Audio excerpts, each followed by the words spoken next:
tôi thấy mình và đồng bọn đang trên một con tàu đến một thế giới mới. Nó cực kỳ là bình yên. Và đây là tôi, một người phụ nữ lực điền, kèm với thú cưng của tôi là Kiki. Bọn tôi sẽ đến cái vùng đất mới này với ước mơ là trở thành một thợ săn quái vật tay to nhất Vịnh Bắc Bộ. Làm sao để tôi có thể làm được điều đó? Thì ngay bây giờ các bạn hãy chuẩn bị một tô cơm thật là to và chúng ta cùng bắt đầu nào. Câu chuyện bắt đầu trên một con tàu lớn. Ở đây toàn là thợ săn hạng A không đấy. Mọi người còn đang say sưa với những cái món ăn cao lương mỹ vị để trước khi đến với một cái vùng đất mới để làm nhiệm vụ. Vừa mới đặt mông xuống ghế thì có một thanh niên loi choi đến bắt chuyện, cũng chỉ là những lời chào hỏi bắt chuyện khi gặp người mới thôi. Một lúc sau có một cô gái áo xanh đến chào hỏi vì tò mò. Hai người này hình như là một đội thì phải. Mấy người này còn đang tò mò không biết là tôi có phải thợ săn hạng A hay không. Vì thợ săn hạng A thường sẽ có một trợ lý đi kèm nữa. Và bạn đồng hành của tôi không chỉ là con Kiki này thôi đâu, mà chính là cô gái trẻ này đây. Cô gái này tên là Handler, sẽ là trợ lý nhận những nhiệm vụ thông tin và bàn giao lại cho tôi. Đang chém gió chưa được mấy câu thì con tàu đột nhiên nó rung lắc dữ dội, trông có vẻ như mới đâm vào một cái tảng đá ngầm thì phải. Nó không phải là đá ngầm mà nó là một quả núi lửa luôn. Không biết nó từ đâu lại trồi từ dưới nước lên. Quả núi đó nó vác luôn con tàu trên lưng mà. Xem chừng là quả núi này nó to vãi đài đấy. Lúc này thì chỉ có nghĩ làm sao để bảo toàn tính mạng thôi.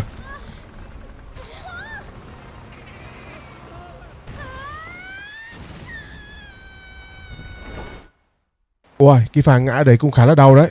Cũng hên là có hai cái phao trước ngực nó đỡ cho, chứ không là toang luôn ở ngày đầu tiên rồi. Mà điếu hiểu sao giữa biển lại mọc lên cái quả núi to vãi chưởng như này nhỉ? Thật ra lúc này thì cũng không nghĩ được nhiều đâu, chỉ có biết là chạy theo con trợ lý, hy vọng là nó có thể biết điều gì đó mà có thể thoát khỏi đây. Hai chị em dẫn nhau leo lên trên đỉnh núi. Ở phía trước có mấy con thằn lằn bay, ý tưởng là lấy đà trượt xuống rồi bắn móc vào chân con thằn lằn bay, nghe cũng khá là hợp lý.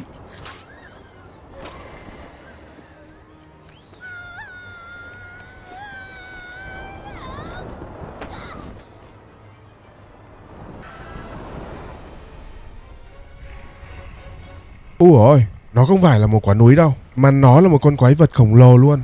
Trông cái dáng đi giống con Godzilla nhỉ. Cũng may là thoát thân an toàn đấy. Và nhờ thế thì cũng đã đến được cái vùng đất mới rồi. Nó cũng là địa điểm mà con tàu của tôi sẽ đến đấy. Bay được một lúc thì con thằn lằn nó kêu la mỏi cánh. Nó đâm thẳng vào một cái lùm cây và hạ cánh một cách không mấy là thuận lợi. Cũng may là thân thủ của tôi phi phàm, cho nên chừng đó vẫn chưa nhầm nhò gì đâu. Người phụ nữ lực điền mà. Mà thế quái nào lại hạ cánh đúng chỗ cái lều trại của cái khu này luôn. Ảo thật sự. Con trợ lý có tìm được một cái cuốn sách nhật ký. Bên trong đó là một cái tấm bản đồ có vị trí hiện tại của tôi và vị trí mà tôi sẽ cần đến. Chỗ đó là trụ sở chính đấy. Ôi, cái khung cảnh này giống ARK thế nhỉ? Khu rừng này được gọi là khu rừng cổ đại. Nghe là biết bên trong đó không hề tầm thường đâu. Mà chẳng hiểu sao con trợ lý đường rộng thì không đi. Nó dẫn tôi vào cái hang cùng ngõ hẻm, phải chui rúc đúng khổ luôn. Khổ đâu chưa hết thì lại gặp mấy con thằn lằn rắn mối nữa. Nó thấy người xâm phạm lãnh thổ của nó, cho nên nó gọi cả họ hàng hang hốc của nó ra đe dọa. Thời điểm này thì tôi chưa có vũ khí gì cả. Chỉ có một cách duy nhất là nghe theo con trợ lý, núp vào trong mấy cái bụi cây gần đó thôi. Bọn này được cái cũng khá là ngu, chỉ mỗi như thế thôi là bọn nó bỏ đi rồi.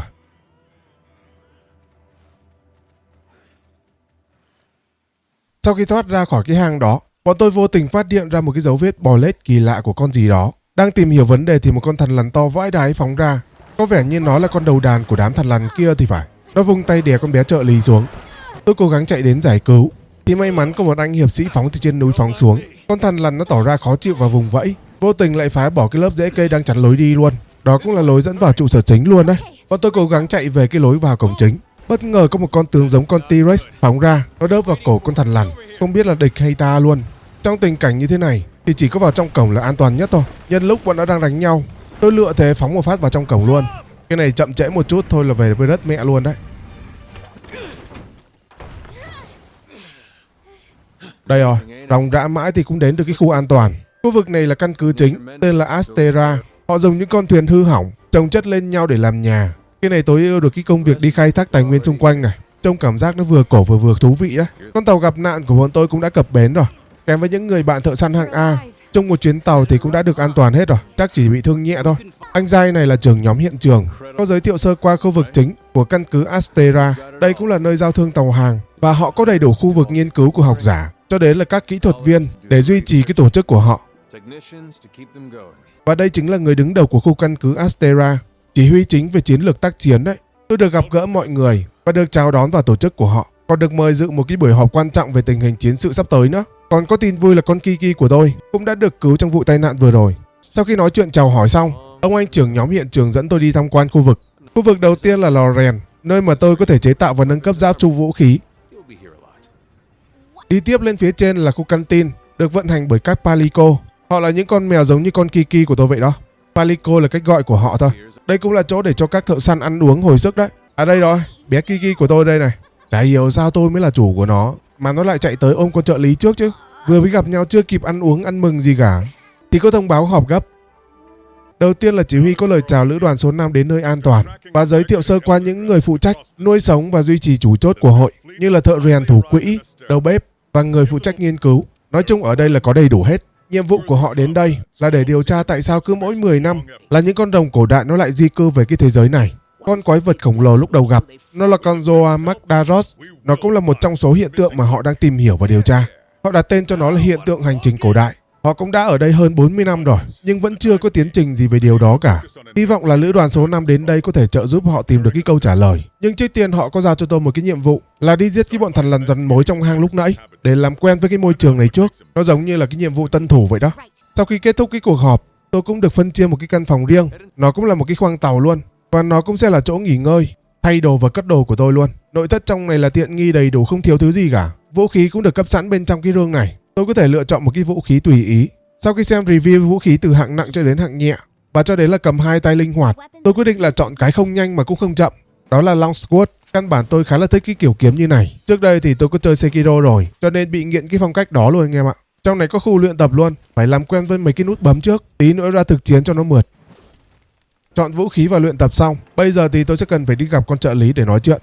Nó đang ngồi trên khu canteen. Ở trong căn cứ này địa hình nó khá là cao, cho nên kỹ sư của họ có thiết kế cái thang máy chạy bằng lực nước. Nó cũng khá là tiện lợi đấy. Và con bé trợ lý có giao cho tôi một cái nhiệm vụ, đó là đi săn 7 con thằn lằn rắn mối, mấy con lúc đầu gặp đấy. Sau khi nhận xong nhiệm vụ tôi khá là nôn nóng, cho nên lên đường đi luôn. Vị trí cần đến thì con trợ lý đã đặt sẵn trên bản đồ rồi, không cần phải lần mò đi tìm nữa, cứ chạy thẳng đến đó là được thôi. Trên đường đi thì thấy cái gì thì nhặt cái đó. Những cây hoa hay là cỏ bên trong này đều có thể chế tạo được thuốc hồi máu hoặc là thuốc giải độc luôn đấy. Và đây chính là cái hang lúc đầu tôi vào đây. Lần trước thì không có vũ khí, lần này thì đã mang theo vũ khí rồi, cho nên không phải lo sợ núp lùm nữa. Bọn này tên là Zagras, nó chỉ là lính lác đi theo con bụng phệ kia thôi. Con bụng phệ kia là Green Ragas. Bọn lính lác này độ nguy hiểm của nó thì không cao, đánh 1-1 thì khá là dễ, nhưng nếu như là bầy đàn thì sẽ hơi khó một chút. Nhưng tôi chỉ cần săn 7 con thôi mà, cho nên nhiệm vụ hoàn thành cũng khá là đơn giản. Sau khi hoàn thành nhiệm vụ, sẽ có một cái màn tổng kết những cái vật phẩm mà tôi đã lấy được, kèm theo đó là kinh nghiệm và tiền nữa. Xong việc tôi quay về báo cáo tình hình với chỉ huy. Về mặt hình chung thì bọn Zagras này nó sinh sản không liên quan gì đến môi trường, nhưng số lượng của nó đang tăng lên rất nhiều.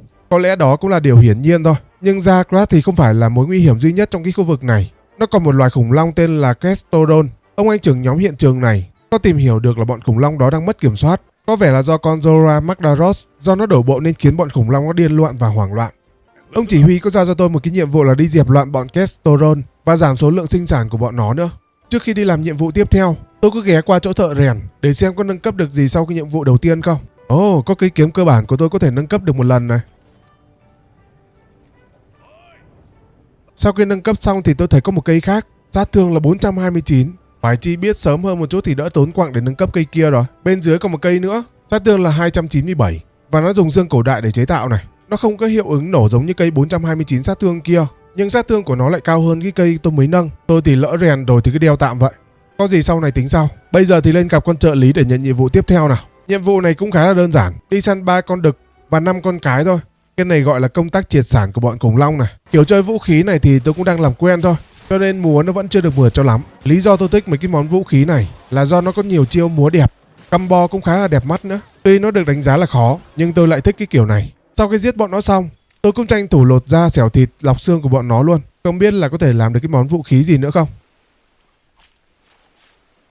Trong lúc đó anh giai trưởng nhóm hiện trường có phát hiện ra một cái dấu chân lớn. Theo phân tích thì đây là dấu chân của con Green Ragas. Nó là con đầu đàn của bọn thằn lằn đấy.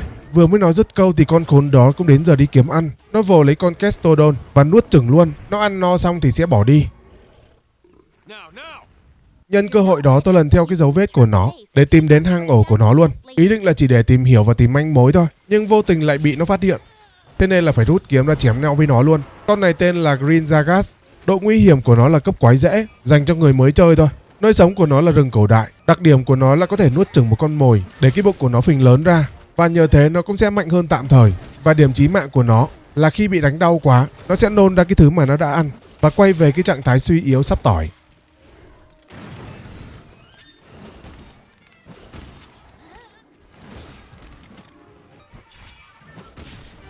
Đánh được một lúc thì nó cảm giác bị đánh đau quá, nó chạy vội đi kiếm một con gì đó để ăn và để hồi sức lại. Nó ăn bất chấp khi tôi chém luôn mà.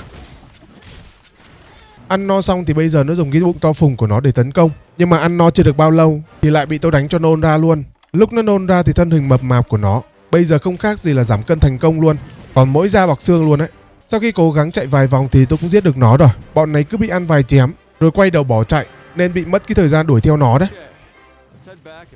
Sau khi giết nó xong thì không thể nào quên gom xác của nó được. Nó là nguyên liệu hiếm để làm giáp vũ khí đấy. Trên đường về bọn tôi có phát hiện ra một cái nhúm lông của một con gì đó rơi vãi xung quanh khu vực lối về. Lần theo dấu vết thì gặp một con tắc kè hoa có cánh. Tên của nó là Puki. Độ nguy hiểm của nó là trung bình. Đây là một con quái vật siêu độc. Nó đang bị ảnh hưởng bởi cái cục đá nham thạch từ con Zora đấy, cho nên nó cũng đang bị khùng rồi. Tạm thời thì cho nó hít khí trời thêm một lúc nữa. Cần phải quay về trụ sở để báo cáo trước đã. Quay về căn cứ an toàn, tôi báo cáo lại với chỉ huy. Ông ấy sẽ cử một cái đội nghiên cứu đi ngay bây giờ. Nhưng cái cục nham thạch đó nó đang nằm trong hang ổ của con Puki và khu vực đó nằm sâu bên trong rừng, sẽ cần phải chuẩn bị kỹ càng hơn. Ông anh trưởng nhóm hiện trường sẽ lên kế hoạch để dựng một cái lều trại ở gần đó để cho tiện việc nghiên cứu và nghỉ ngơi kèm với việc không phải đi quá xa. Nghe nó khá là hợp lý. Trước khi đi thì tôi sẽ cần phải gặp bà chị này. Đây là người quản lý vật tư đó. Bà chị sẽ cung cấp vật liệu để dựng một cái trại. Ngoài ra còn một cái nhánh nhiệm vụ phụ của những người khác nữa. Tôi sẽ nhận hết một lần luôn. Rồi có gì làm từ từ lần lượt từng cái. Những món đồ được tặng cũng đáng giá lắm đấy. Ở chuyến đi vừa rồi tôi có lấy được một ít quặng. Tôi đưa cho ông thợ rèn và nhờ ông ấy rèn cho tôi cây kiếm 429 sát thương với hiệu ứng chém khi nổ. Sau khi chuẩn bị xong, tôi bắt đầu lên đường đi tìm cái chỗ làm trại. Tiện thể thì săn thêm mấy con thằn lằn rắn mối này để kiếm thêm nguyên liệu làm giáp. Rồi thấy quái nào lại gặp con Enzanat ở đây. Con này thuộc dạng là thú vượt cấp rồi. Cũng may là nó đang trên đường đi kiếm ăn thôi. Đối với tôi lúc này thì không đủ nhét kẽ răng cho nó đâu. Thực ra là tôi chỉ nhường nó thôi, chứ tôi mà rút kiếm ra thì nó thành mấy đĩa luôn đấy. Sau khi lang thang kiếm thêm nguyên liệu xong, tôi cũng đến được cái chỗ tập kết. Vị trí này sẽ là chỗ dựng trại đây. Nó nằm ngay giữa cái thân cổ thụ luôn. Vừa mới leo lên quan sát địa hình thì bất ngờ gặp một con gì đó. Trông nó nửa giống Raptor và một nửa thì giống Dodo. Tên của nó là Kuluzaku. Độ nguy hiểm của nó là 2 sao. Cấp độ quái vật thì trung bình thôi. Điểm đặc trưng của nó là hay đào đất, nhặt đá và trộn trứng để làm vũ khí. Vừa mới nhìn thấy bọn tôi là nó giật mình bỏ của chạy lấy người luôn. Tôi dí theo nó đánh cho lên bờ xuống ruộng. Nó còn nhặt đá lên phang tôi nữa chứ. Chắc nó không biết tôi là ai rồi. Một tay chọc chó khét tiếng bên ARK sang thì nó chỉ có thể về mách mẹ thôi.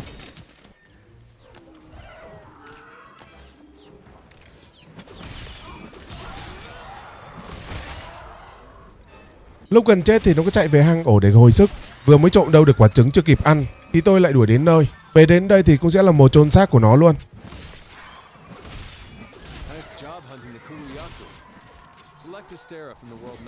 Sau khi xong việc tôi quay về báo cáo là đã dựng lều xong.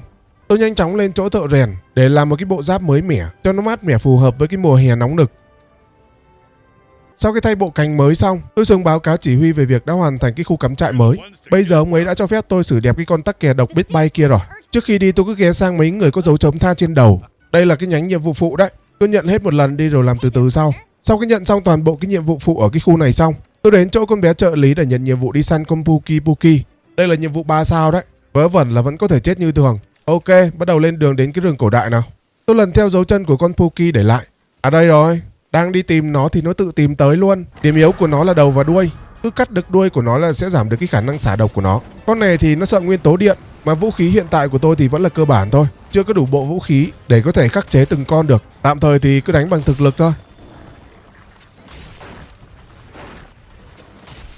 Lúc tôi vừa mới cắt được đuôi của nó thì không biết từ đâu xuất hiện con Green Zagat. Con này chuyên ra đến phá đám luôn. Để tránh nó làm phiền tôi đuổi cùng giết tận nó luôn. Chứ gặp thêm vài lần 2 đánh 1 như này thì khó lắm.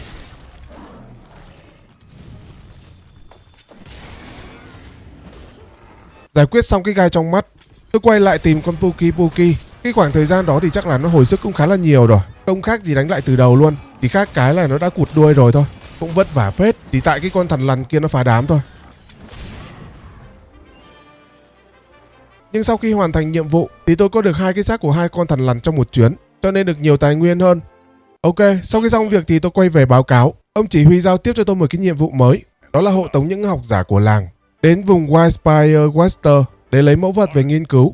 Ngày hôm sau đội của tôi bắt đầu đổ bộ đến khu vực Wire Spider Wester để hộ tống học giả của làng. Khu vực này là sa mạc cằn cỗi, kết hợp với vùng đầm lầy ngập nước, cho nên có rất nhiều loài sinh sống ở đây. Đây rồi, xe hàng bắt đầu lăn bánh rồi. Trong lúc con trợ lý và bác học giả đẩy lòi kèn ra, thì tôi sẽ đi hái hoa bắt bướm. Nhưng khi đẩy đến cái vùng đầm lầy, bất ngờ có một con rồng bay ngang qua. Nó là con Rathian. Con này được gọi là nữ hoàng mặt đất. Độ nguy hiểm của nó là 3 sao, cấp độ quái vật trung cấp đấy. Nó cũng là một con khó chơi vào thời điểm này. Điểm đặc trưng của nó là cái đuôi có độc, mồm thì có thể khạc lửa. Combo của nó thì cực kỳ là khó chịu. Điểm yếu chí mạng của nó là đầu và cánh. Đuôi của nó thì có thể cắt được, nhưng vào thời điểm này thì rất khó. Tình hình hiện tại thì tôi chỉ có thể giao tranh để bảo vệ cái xe hàng đi ngang qua thôi. Chỉ cần đánh đuổi nó đi là được rồi. Đi ra khỏi hang thì bọn tôi gặp một loài Apsaros. Đây là loài khủng long ăn cỏ. Nó cũng khá là hiền. Khi gặp con người đi ngang qua, nó chỉ có chụm lại vào nhau để làm cái tư thế phòng thủ thôi, chứ không có ác ý gì đâu. Đi mãi thì cũng đến được nơi rồi. Ở đây có một cái cục nham thạch của con Zora để lại. Những học giả sẽ phụ trách việc khai thác, còn tôi sẽ đứng cảnh giới đảm bảo an toàn cho họ. Đột nhiên khu vực xung quanh nó rung lên. Bất ngờ từ dưới cát phi lên một con quái vật. Nó là một con Barroth. Biệt danh của nó là xe ủi bùn của sa mạc. Tôi để con bé trợ lý và học giả chạy trước, còn tôi sẽ đứng lại đấu với nó. Cấp độ nguy hiểm của nó là quái vật trung cấp. Điểm đặc trưng của nó là phủ bùn lên người, sẽ được tăng thêm giáp. Và điểm yếu chính của nó cũng được thay đổi luôn. Tức là khi trên người có bùn thì nó sẽ sợ lửa, mà khi trên người không có bùn thì nó sẽ sợ nước. Đấy là về phần nguyên tố. Còn điểm yếu bộ phận của nó là tay trước và đầu. Đầu của nó khá là cứng, nhưng nếu đánh được thì sát thương sẽ cao. Đầu của nó rất cứng. Tôi lợi dụng cái điểm yếu đó, dụ nó đâm vào mấy cái cột đá để làm choáng vài giây. Đó cũng là thời điểm để tôi chém liên tục luôn.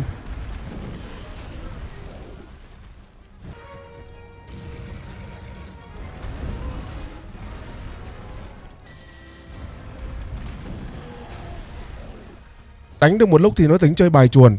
Tôi đuổi theo đến cái khu vực đầm lầy. Đây cũng là địa bàn mạnh nhất của nó đấy. Nó có thể tắm bùn ở đây để gia tăng giáp, nhưng mà trâu thì đánh lâu cũng chết thôi. Sau khi xử xong cái con đầu đá, tôi quay lại tìm con bé trợ lý. Nó vẫn đang loay hoay lấy mẫu vật ở cục đá nham thạch. Có vẻ nó biết khả năng của tôi, cho nên là không có lo lắng chút nào luôn. Và con bé thì cũng đã làm một cái trạm dừng chân gần đây rồi. Giờ tôi có thể qua đó để nghỉ ngơi được luôn. Nhưng ngay sau đó một người đàn ông bí ẩn xuất hiện. Chắc đây là người nhà thôi. Ông chú này cũng biết tôi là lữ đoàn số 5 mới đến. Theo như lời ông ấy nói thì ông ấy đã ở đây rất lâu rồi, còn không nhớ là thời gian bao lâu nữa cơ. Ông chú này là lữ đoàn thứ nhất luôn đấy, và cũng đang làm nhiệm vụ lần theo dấu vết của con quái vật Zora. Sau khi biết là đồng môn, bọn tôi dắt nhau về trại để làm vài chén tâm sự, kể lại những cái câu chuyện đã xảy ra ở đây. Nói chuyện xong thì ông ấy sẽ rời đi và hẹn một ngày nào đó sẽ gặp lại sau.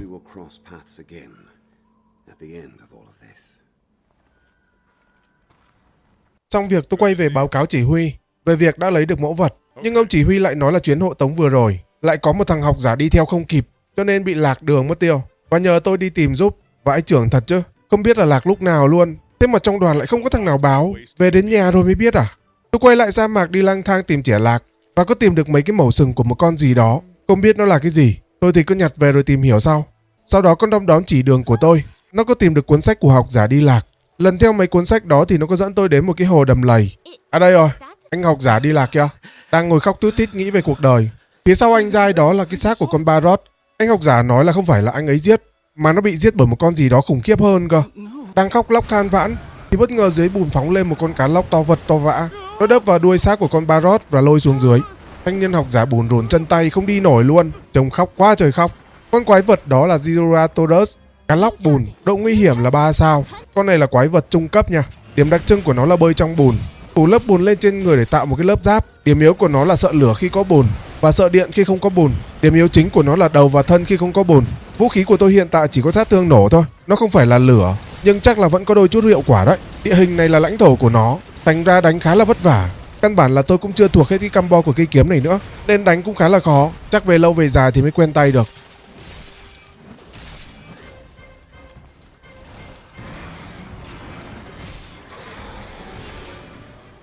Sau khi xong việc, tôi quay về nhà tham dự một cuộc họp lớn cho dự tính sắp tới của làng. Nhờ có sự nỗ lực của mọi người mà bây giờ đã xác định được hướng đi tiếp theo của con Zora. Nó sẽ đi đến cái hẻm núi lớn.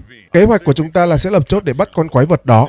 Và trước khi kéo toàn bộ thợ săn của làng đến khu vực đó, chúng ta sẽ phải xử con quái vật Anzanat trước. Con quái vật mà có thân hình giống con T-Rex đó. Xử nó trước để đảm bảo an toàn cho căn cứ. Chứ trong cái thời điểm đấy là toàn bộ thợ săn trong làng đã đi hết rồi, không có ai ở nhà để bảo vệ. Rồi lỡ nó lao vào phá nhà thì sôi hỏng bỏng không. Sau khi họp xong, tôi đến gặp thằng học giả trước đó tôi đã cứu. Nhờ ơn cứu mạng của tôi Bây giờ nó sẽ giúp tôi trồng cây gây giống ở đây. Tức là mấy cây cỏ mà có thể nhặt được ngoài kia, bây giờ có thể trồng được ở chỗ nó luôn rồi. Nhưng để làm được điều đó, thì trước tiên tôi phải đi giải quyết con thú tên là Tobi Kadachi, vì nó đang cản trở anh trai này đi thu thập nguyên liệu. Kèm với đó là anh trai này có tặng cho tôi một cái áo choàng lá cây. Khi trùm nó lên, bọn thú xung quanh sẽ bị mất mùi và không nhìn thấy tôi nữa.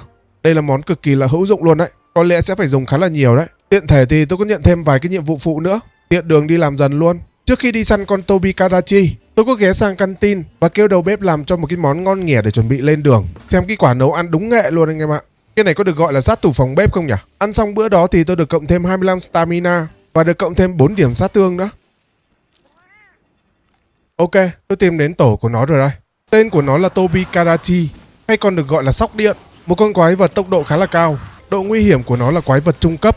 Điểm đặc trưng của nó là tích điện và tấn công nhanh. Đặc biệt là rất thích leo cây. Nó được ví giống như là một ninja vậy đó. Điểm yếu của nó là sợ nguyên tố nước và băng. Bộ phận dễ gây sát thương nhất là đuôi. Đuôi của nó thì có thể cắt được.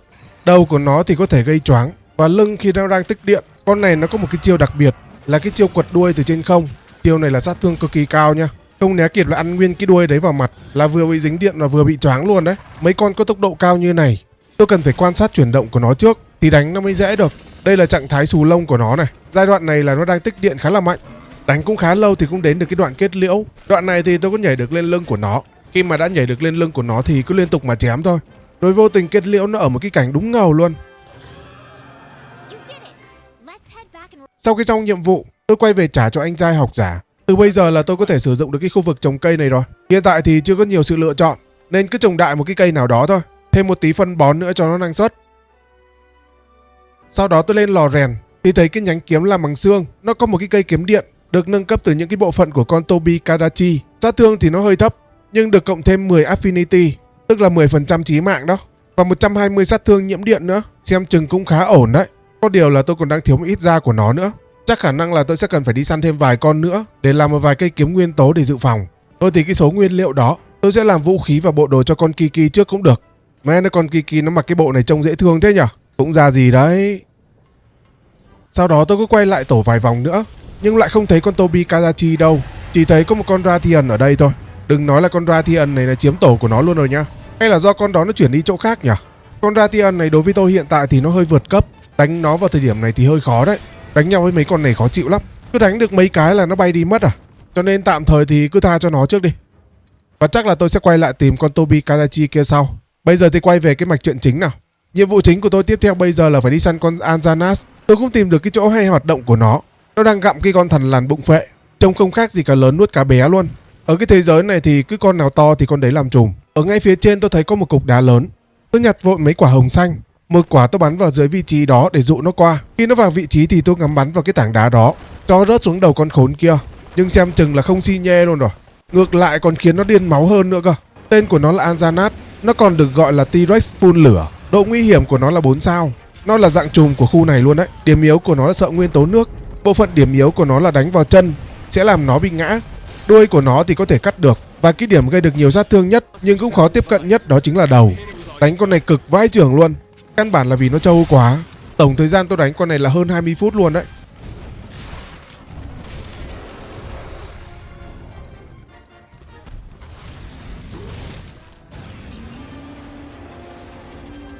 Trong chuyến vừa rồi là tôi có lấy được xác của con thằn lằn bụng phệ và xác của con Anzanas, cho nên chuyến đi làm nhiệm vụ này cũng được khá là nhiều nguyên liệu để nâng cấp đấy. Xong việc tôi quay về nhà tiếp tục cuộc họp. Ông chỉ huy chính khá là hài lòng về kết quả mà tôi đã làm. Giải quyết được vấn đề an toàn cho căn cứ rồi. Bây giờ đến kế hoạch bắt con Zora. Đây là bản đồ chính. Con Zora đã đổ bộ đến với cái vị trí hình tròn đó. Ý định của nó là sẽ đi xuyên qua cái hẻm núi lớn này. Và hạm đội của chúng ta sẽ dựng hai cái rào chắn ở đó. Và công việc của thợ săn là đứng ở cái chốt đầu tiên, dùng hỏa lực như là đạn pháo hay là máy bắn đá và máy bắn tên để làm suy yếu nó trước. Sau đó là dùng dây để trói nó lại. Tôi cũng đang khá là tò mò, không biết là mấy người này bắt con quái vật khổng lồ như thế kiểu gì. Và trước khi đến cái nhiệm vụ chính đó, tôi có phát hiện ra một điều cho đến bây giờ tôi mới để ý luôn. Trong cái phần optional của nhiệm vụ này, nó có một cái danh sách nhiệm vụ phụ. Có thể dùng nó để làm lại cái nhiệm vụ trước đó. Phải chi mà tôi phát hiện ra cái này sớm thì có phải đỡ hơn không? Đỡ mất thời gian hồi nãy đi tìm con sóc điện. Chỉ cần nhận lại cái nhiệm vụ đi săn con sóc điện thôi là có thể tìm được nó ngay luôn. Con này lần đầu đánh thì hơi bỡ ngỡ một chút, nhưng đánh đến lần 2 thì nó lại đơn giản hơn rất nhiều. Thậm chí là hành nó ra bã luôn đấy chứ.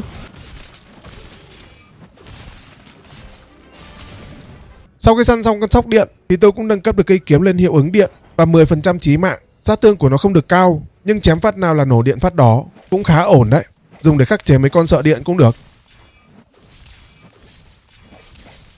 Ok, bắt đầu đến cái khu vực rào chắn đầu tiên của con Roa nào. Khi đến nơi thì cái đội thi công cũng đã chuẩn bị mọi thứ đầy đủ rồi. Súng ống đạn dược đã có đầy đủ, chỉ cần chờ con Roa xuất hiện thôi. Lúc sau tất cả đom đóm của mọi người nó hàng loạt đổ dồn về một phía và trụm lại ở phía dưới hẻm núi.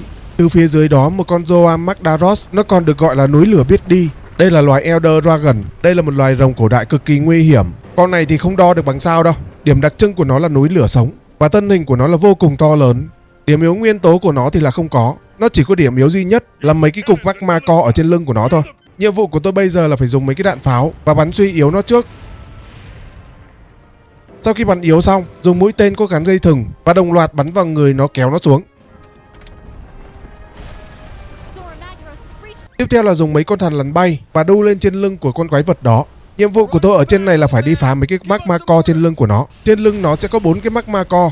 Phá mấy cái này thì cũng dễ thôi, căn bản là nó không có tấn công lại, nó chỉ có phun lava ra thôi.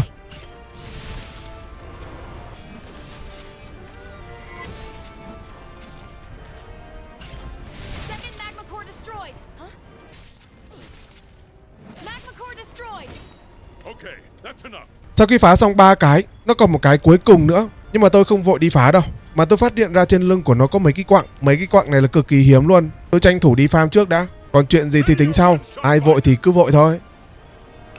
Sau khi tranh thủ kiếm thêm ít nguyên liệu xong, tôi quay lại chỗ cái co cuối cùng để phá. Vừa mới phá xong chưa kịp làm gì thì có một con quái vật bay đến cản đường. Nó là con Ne Gigante.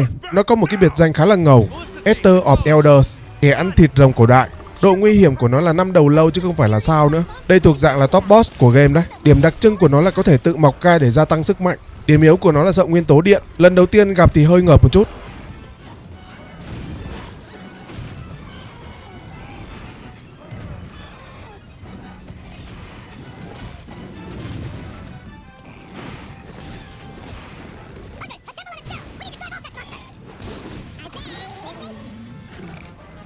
Sau khi đánh được một lúc, nó điên cuồng phá hết mấy cái mũi tên gắn dây thừng. Có vẻ như là nó muốn giải cứu cho con Roa này rồi. Chỉ huy ra lệnh bắn thêm một hàng loạt mũi tên để hạ gục nó. Không những là không hạ gục được nó, mà khiến nó lại điên hơn nữa cơ. Lúc này từ phía sau một anh thợ săn chạy tới. Đây hình như cũng là thợ săn mạnh nhất của làng. Ông chú lao tới solo với nó luôn, bắt chém đúng mạnh luôn. Chém một phát là bay mấy cái gai cứng của nó luôn. Nhưng đó chưa là nhầm nhò gì cả. Ngay lập tức nó mặc lại mấy cái gai khác. Nó nhổm người vung tay đúng một phát một thôi. Pha đó mà không né kịp thì biết rồi đấy. Nhưng nhờ có cú vả đó mà nó khiến con Roa đau điếng người luôn. Nó phải gầm lên một tiếng xin tha. Gây chuyện xong là con khốn đó bay đi mất tiêu.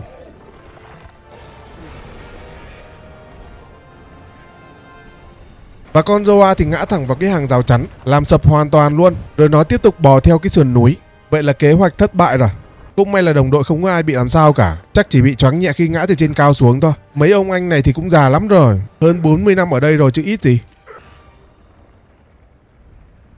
Nhiệm vụ thất bại, ông chỉ huy quay về mở một cuộc họp gấp để bàn bạc lại kế hoạch tiếp theo kèm với tổng thiệt hại phi vụ vừa rồi. Ông giám đốc của bộ phận phân tích nói là con quái vật Roa đó đã vượt qua được cái hẻm núi và nhờ thế mà chúng ta đã mất dấu của nó luôn.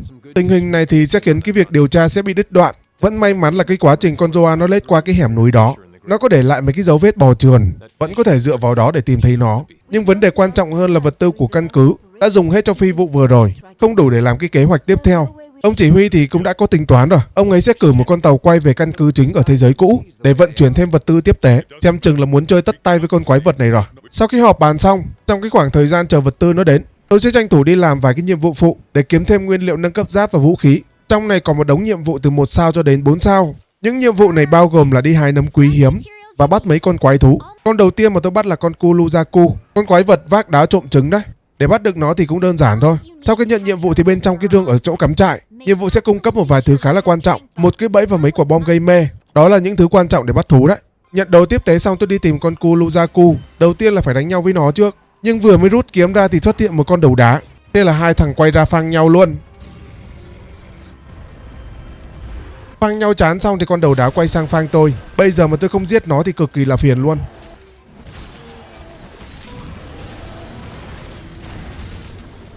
Ok, vậy là xử xong con đầu đá rồi. Bây giờ thì không còn con nào làm phiền tôi nữa. Quy trình có thể bắt được con Kulu này. Đầu tiên là phải đánh cho nó vừa đi vừa lết như này. Lúc này thì có thể chạy theo và đặt bẫy dưới chân cũng được.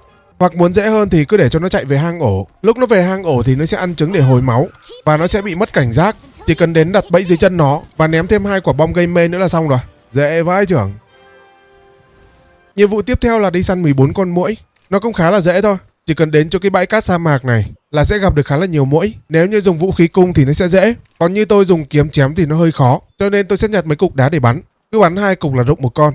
Đơn giản vô cùng luôn.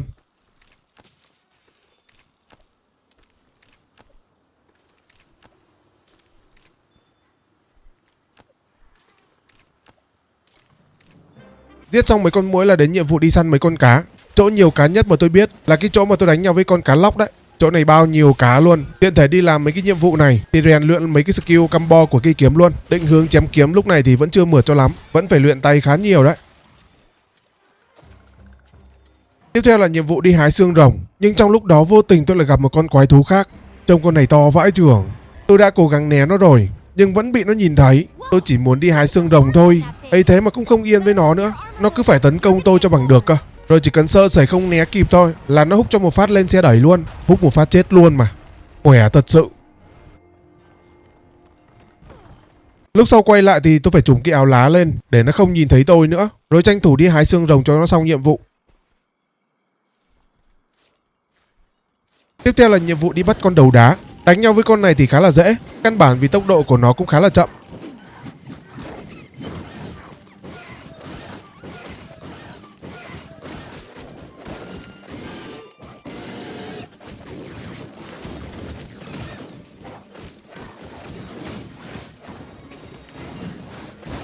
Lúc nó vừa đi vừa lết, tôi cũng ném trước cho nó mấy quả bom gây mê. Rồi đến đoạn nghỉ chân, tôi mặc cái áo cỏ lên để nó không nhìn thấy tôi nữa. Rồi từ từ tiến đến gần chỗ nó và đặt cái bẫy điện xuống dưới chân là xong. Tiếp theo nó có một cái nhiệm vụ đi trộm trứng rồng. Tôi mở map lên mà không nhìn thấy cái tổ trứng nó nằm ở đâu cả. Không nhìn thấy cái biểu tượng của trứng nào luôn. Nhiệm vụ thì yêu cầu đi trộm 2 quả trứng rồng, trứng của Wyvern đấy. Tôi có đi loanh quanh map mà không tìm thấy cái tổ trứng rồng ở đâu cả. Lúc sau thì tôi có gặp con Rathian, con nữ hoàng của mặt đất đấy. Khả năng cao là trộm trứng của con này hay sao ấy. Nhưng tổ trứng của nó ở đâu thì nó không nói. Tôi sẽ đánh nhau với nó cho đến khi nào nó nôn ra quả trứng thì thôi. Con Rathian chiêu thức lợi hại nhất của nó là cái chiêu quật đuôi đấy. Nó vừa có sát thương độc mà sát thương vật lý cũng khá là cao. Để đảm bảo an toàn thì cứ cắt đuôi nó trước thôi. Rồi đánh cho đến khi nào nó khai tổ của nó ra.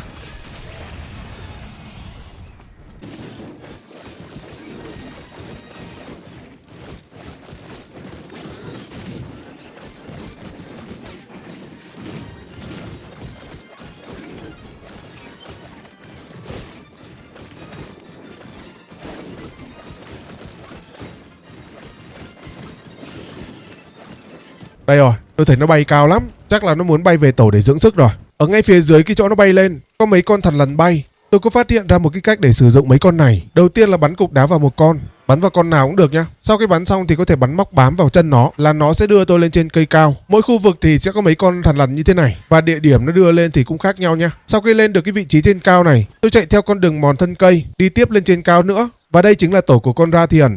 Nó cũng đang nằm hồi sức ở đó luôn kìa. Nó cũng đang hấp hối lắm rồi. Chém thêm vài nhát nữa là nó có thể đi lấy cơm hộp được rồi. Ok, sau khi gom xác nó xong, cái tổ trứng của nó ngay bên cạnh luôn. Mới nguy hiểm duy nhất thì cũng đã giải quyết. Bây giờ có thể bê mấy quả trứng về mà không lo bị phá đám nữa.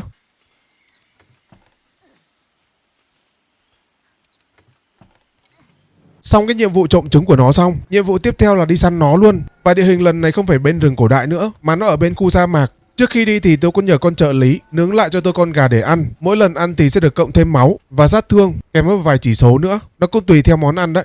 Và nó có hiệu lực cho đến khi hết nhiệm vụ. Trừ khi chết. Ăn uống no say tôi tìm đến cái hang ổ của nó. Tôi định trùm cái áo lá để chém trước một phát chí mạng.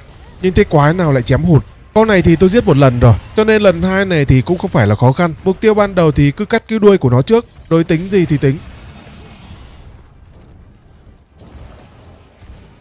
À, bên sa mạc này nó có một cái tổ khác. Và lần này thay vì giết nó thì tôi sẽ bắt nó luôn. Bọn thú trong game này nó không giống trong ARK, kiểu như là đánh ngủ xong thuần hóa như thú cưng đâu. Mà bắt mấy con này về để nghiên cứu. Nghiên cứu xong thì đưa vào đấu trường để luyện kỹ năng thôi. Theo như tôi tìm hiểu thì nó là như thế đấy. Chớp mắt cái là xong hết nhiệm vụ rồi. Sau này có thêm nhiệm vụ phụ thì tôi sẽ làm thêm sau. Bây giờ thì quay lại cái mạch truyện chính nào. Đây là cái khu vực hẻm núi lớn. Đoạn đường mà con Zoa nó đi qua đấy. Chỗ này cũng là manh mối cuối cùng trước khi mất dấu vết của con Zoa. Bọn tôi mon men theo cái vách núi cao đó và có tìm được một cái khe núi lớn. Đi xuyên qua nó, bọn tôi đến được một cái vùng đất cực kỳ là đẹp. Ở đây nó được gọi là thung lũng san hô. Nhìn khung cảnh bên dưới nó đúng là một kiệt tác của thiên nhiên luôn. Đẹp vai chưởng. Cũng vì cái vẻ đẹp đó mà con bé trợ lý tí ta tí tởn đòi đi trước, không thèm quan sát xung quanh luôn.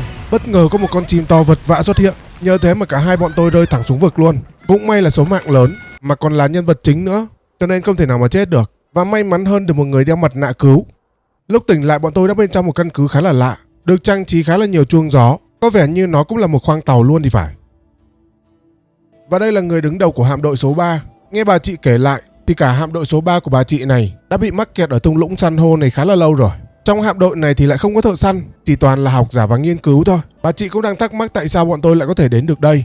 Bọn tôi kể lại cái quá trình đối đầu với con Zoa cho bà chị nghe. Nhóm của bà chị này cũng là vì mấy con rồng vượt biển nên mới bị mắc kẹt ở đây đấy. Không ngờ lại có người đến đây vì chuyện đó, cho nên bây giờ cả đội sẽ hợp sức lại và tiếp tục tìm dấu vết của con Zoa. Nhưng trước tiên thì bà chị nói tôi nên đi xung quanh thung lũng này để tìm hiểu và làm quen cái môi trường trước đã. Trước khi đi loanh quanh khám phá, tôi có bắt chuyện với một bà cụ bên trong căn cứ này và được bà cụ tặng cho một cái sợi dây chuyền. Từ giờ trên người tôi lại có thêm một cái ô đồ nữa rồi. Ok, giờ thì đi khám phá khu vực này nào. Đoạn đường đi khám phá thì tôi có tìm được một dấu chân thú lạ. Ban đầu thì tưởng là của con này, nhưng bọn này thì không phải đâu. Bọn này chỉ là quái thường thôi, giống mấy con thằn lằn bên rừng cổ đại ấy. Dấu chân đó chính xác là của con này đây. Tên của nó là Tijijaku. Nó là bố tướng của khu này đấy. Bọn cờ rẹp kia thấy nó là khiếp vía luôn mà. Độ nguy hiểm của nó là 3 sao. Điểm đặc trưng của nó là có cái mào trên đầu, giống như hai cái cánh bướm. Có khả năng là flashbang, làm chói mắt tạm thời. Điểm yếu nguyên tố của nó là sợ thunder và băng. Bộ phận trọng yếu khi đánh vào đầu thì sẽ bị choáng, và đánh đúng lúc nó dựng cái mào lên để flashbang thì dễ bị phá hủy chiêu thức của nó. Mấy phát đầu đánh thì cũng chưa biết chiêu thức của nó, cho nên bị dính đòn hơi nhiều. Nhưng sau khi đánh vài chiêu thì cũng đỡ hơn. Mới là thú 3 sao thôi, cho nên nó vẫn còn hơi dễ.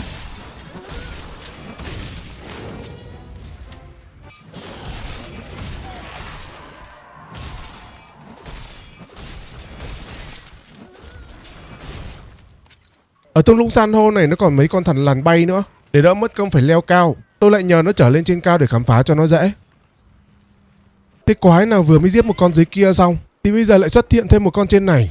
Thế là tôi lại phải đánh đuổi nó về tổ, xong lại giết nó thêm một lần nữa.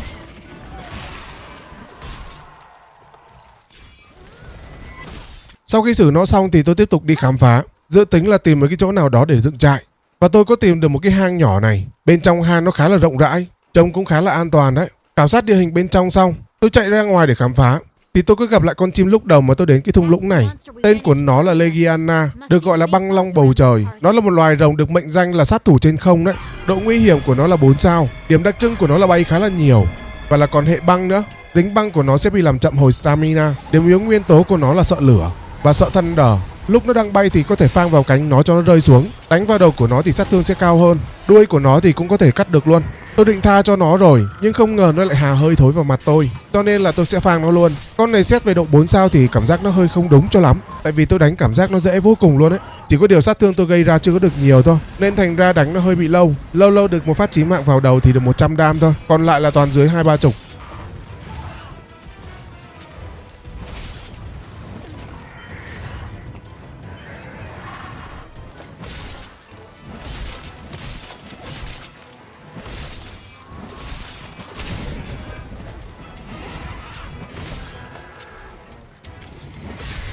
Tôi đánh cho đến lúc nó suy yếu. Lúc này thì nó đã về tổ để hồi sức rồi. Đúng ra là cái chỗ này thì có thể bay lên được này, nhưng tôi đang bị thiếu một cái áo choàng bay nên không thể đi bằng cái đường này được, cho nên phải leo một cái đoạn đường khá là xa.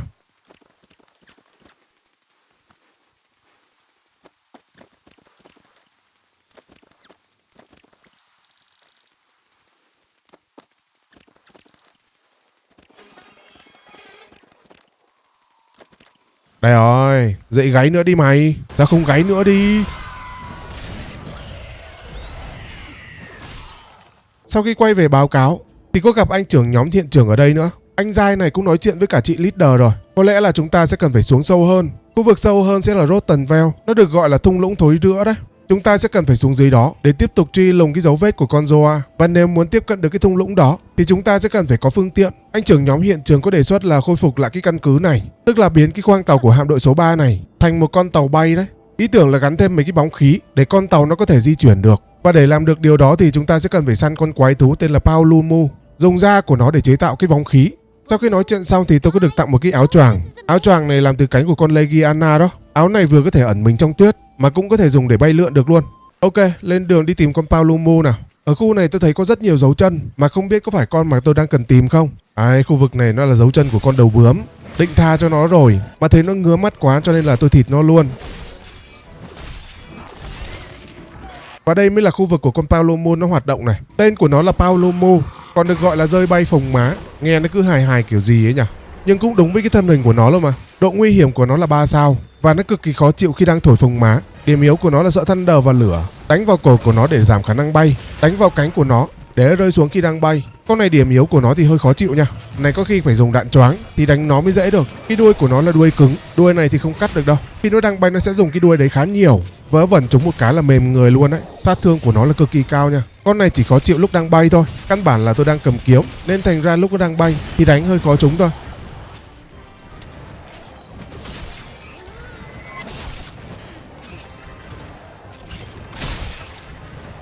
Lúc tôi đánh đuổi nó về tổ được.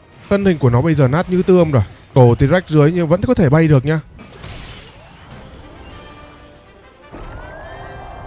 Sau khi giết xong con Paolumu, tôi mang về cho hạm đội số 3 để họ bắt đầu sửa con tàu. Và tàu thì hiện tại cũng đã sửa xong rồi. Bây giờ thì có thể khởi hành xuống cái thung lũng thối rữa được rồi. Ý bà chị này nói là con tàu này chưa bao giờ thử bay bao giờ cả. Đây cũng là lần đầu tiên luôn. Vì sự nghiệp mà đánh đổi luôn cả căn cứ. Khi nào tôi sẵn sàng thì có thể khởi hành luôn. Ok, nếu vậy thì tôi sẽ chế một cây kiếm nguyên tố điện với 10% chí mạng. Mặc dù sát thương của nó không cao bằng cây default khi nâng cấp, nhưng nó cũng đáng để thử với cái chí mạng 10% đấy. Còn giáp hiện tại thì tôi vẫn mặc tạp nham thôi, chưa vào form mà tôi sẽ build đâu. Tạm thời thì cứ như thế trước đã. Sau này tôi sẽ build chính sau. Ôi, đây rồi, vãi chưởng nhỉ.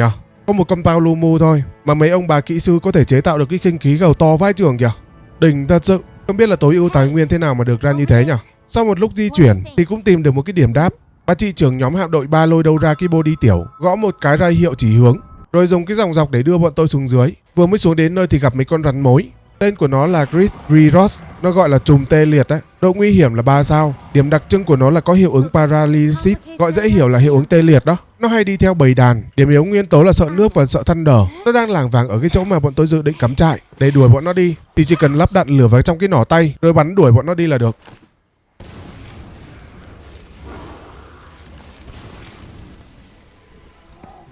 Ok, dựng trại đã xong rồi. Chỗ này có luôn cả một cái căn tin nha. Căn tin này thì chỉ có hâm nướng lại đồ thôi. Đây là đồ ăn có sẵn mang theo đấy. Ăn no cái bụng rồi lên đường được rồi. Ngay phía dưới là thung lũng thối rữa. Dưới này được dựng lên bởi xương thịt và máu của những con thú và những con rồng cổ đại thì phải. Vì tôi thấy mấy cái khung xương khá là to. Bên dưới này thì ẩm thấp và ngập ngụa là khí độc.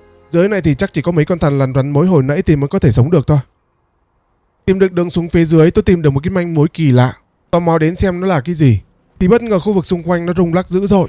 Một con quái to vật vã xuất hiện. Tên của nó là Radoban. Độ nguy hiểm của nó là 3 sao. Điểm đặc trưng của nó là cái bộ giáp xương. Bộ giáp xương đó có thể hồi phục lại bất cứ lúc nào, chỉ cần nó lặn xuống cái bãi xác lầy thôi. Và đặc biệt là nó có thể lăn được như một cái bánh xe. Điểm yếu nguyên tố của nó là sợ nguyên tố rồng và sợ thunder. Bộ phận nên focus là chân để làm nó ngã. Phần thân của nó thì phải phá cái lớp giáp xương của nó trước thì mới có thể gây được sát thương chính cho nó. Ngoài ra thì còn có phần đầu thì làm mềm. Con quái vật này tương đối là khó đấy. Cái này nếu như cầm mấy cái vũ khí hạng nặng thì sẽ ổn hơn này. Ví dụ như cầm búa tạ, gõ mấy cái là banh hết mấy cái giáp xương. Hoặc là dùng mấy cái cây đao lớn cũng ổn. Cái kiếm katana của tôi chém thì vẫn được, nhưng mà sẽ phải mài khá là nhiều nên thành ra hơi mất thời gian một chút. Cái kiếm điện này có sát thương chí mạng chém cũng khá là phê. Chỉ có điều lớp giáp của nó cứng quá thôi.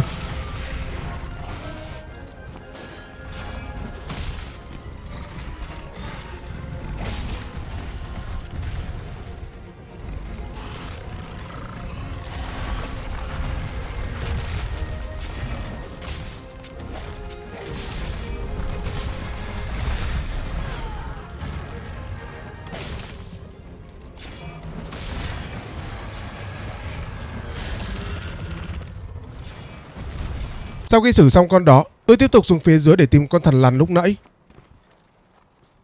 Xong việc thì quay về báo cáo với chị Đại. Nhưng chị Đại nói có vẻ như là chúng ta sẽ cần phải xuống sâu hơn, chứ ở phía trên này thì không khả quan cho lắm. Nên là con tàu bay sẽ tiếp tục di chuyển xuống sâu hơn thung lũng thối rữa. Mấy con thằn lằn bay này là Raphinos, một loài thú khá là hiền và nó cũng khá là thân thiện với con người. Đột nhiên không hiểu sao bọn nó lại bay loạn lên, trông như kiểu sắp chết đến nơi vậy đó. bay thế quái là đâm cả vào tàu. Thực ra không phải là tự nhiên đâu, mà có một con Legiana nó vừa xuất hiện ở đây. Chị đại nói là chúng ta đang xâm phạm lãnh thổ săn mồi của nó, cho nên nó đến kiếm chuyện đây. Trông nó vờn mấy con thằn lằn bay mà thấy thương luôn đấy. Tình hình không ổn nên là quay vào trong để họp bàn lại. Con quái vật hồi nãy là Legiana, nó là một loài thống trị hết những con quái vật khác trong thung lũng san hô này. Bây giờ muốn đi tiếp thì phải xử nó trước. Chuyện đó thì khá là đơn giản, vì tôi cũng đã giết nó một lần rồi mà. Giết thêm lần nữa thì cũng không thành vấn đề. Sau khi ăn uống ngủ nghỉ xong, tôi bắt đầu lên tường đi kiếm nó luôn. Cũng biết vị trí của nó xuất hiện ở đâu rồi, cho nên là đi thẳng đến đó luôn. Lần trước thì tôi leo lên bằng đường bộ, còn lần này thì tôi có cái áo choàng bay rồi, nên bay một phát lên tổ của nó luôn. Tôi có đánh nhau với nó một lần rồi, cho nên cũng thuộc hết cái chiêu thức của nó. Đánh ở lần 2 này nó cũng đơn giản hơn rất nhiều.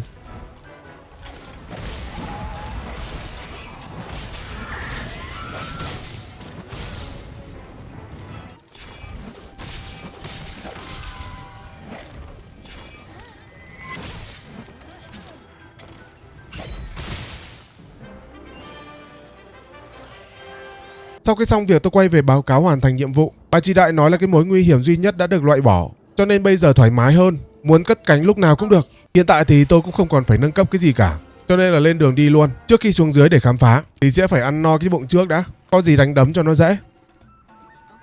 Ngay phía dưới tôi tìm được một cái mẩu của con Zoa. Tôi đang thắc mắc một điều, không biết làm sao con Zoa nó có thể chui vào trong này được, trong khi cái khu vực này không bằng một cái nửa người của nó nữa. Mấy cái đống nham thạch này sao tôi cảm giác nó giống phân của nó thế nhỉ? Cái này là đang lần theo dấu phân của nó à?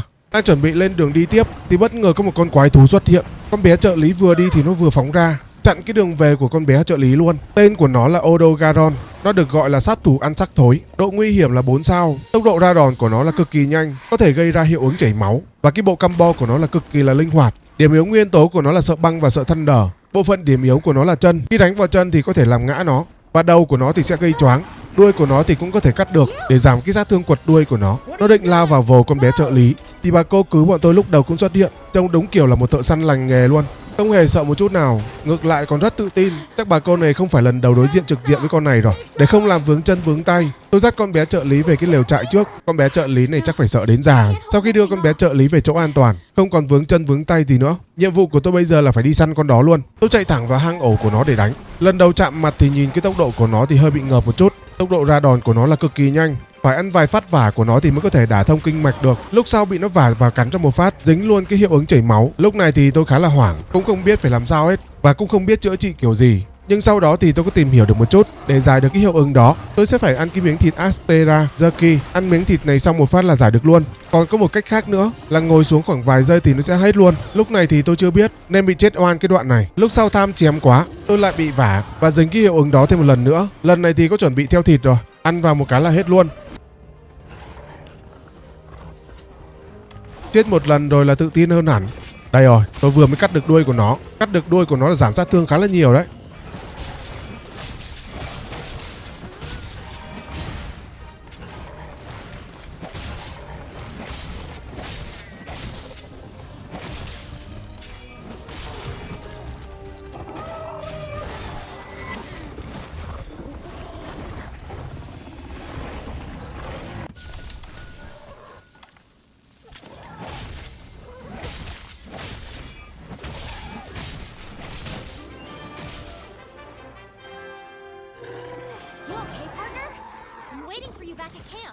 Sau khi xong việc quay về tìm con bé trợ lý, nó không được câu hỏi thăm nào cả, chỉ cố gắng hỏi xem cái bà cô kia đâu thôi. Vừa mới nói dứt câu là bà cô kia xuất hiện liền. Bà cô này là người hạm đội số 1, cho nên bà ấy cũng có dày dặn kinh nghiệm hơn. Sau khi ôm nhau thắm thiết xong thì bắt đầu câu chuyện. Bà cô này có giải thích rằng đây là nơi của bọn rồng cổ đại nó nghỉ ngơi.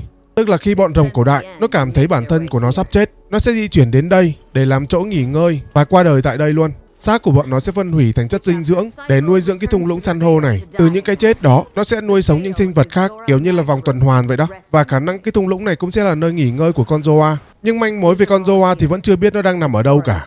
Trước khi đi nó còn hấp thụ năng lượng ở đây nữa. Và có thể biết được nó đang ở đâu thì chắc chỉ có người Wyverian, gọi dễ hiểu là tộc Long Nhân đó. Họ đã sống ở đây từ rất lâu rồi, ngay trước khi hạm đội số 1 đến đây nữa. Cho nên họ sẽ biết được những gì đang diễn ra ở đây, vì họ là người đã chứng kiến toàn bộ mà. Tôi quay về báo cáo với ông chỉ huy chính về sự việc ở thung lũng san hô và thung lũng thối rữa và hỏi ông ấy về tộc Long Nhân. Ông ấy có chỉ tôi đến rừng cổ đại để tìm họ. Và trước khi đi đến đó, tôi ghé qua xem mấy cái nhiệm vụ phụ thì thấy nó có một đống chưa hoàn thành.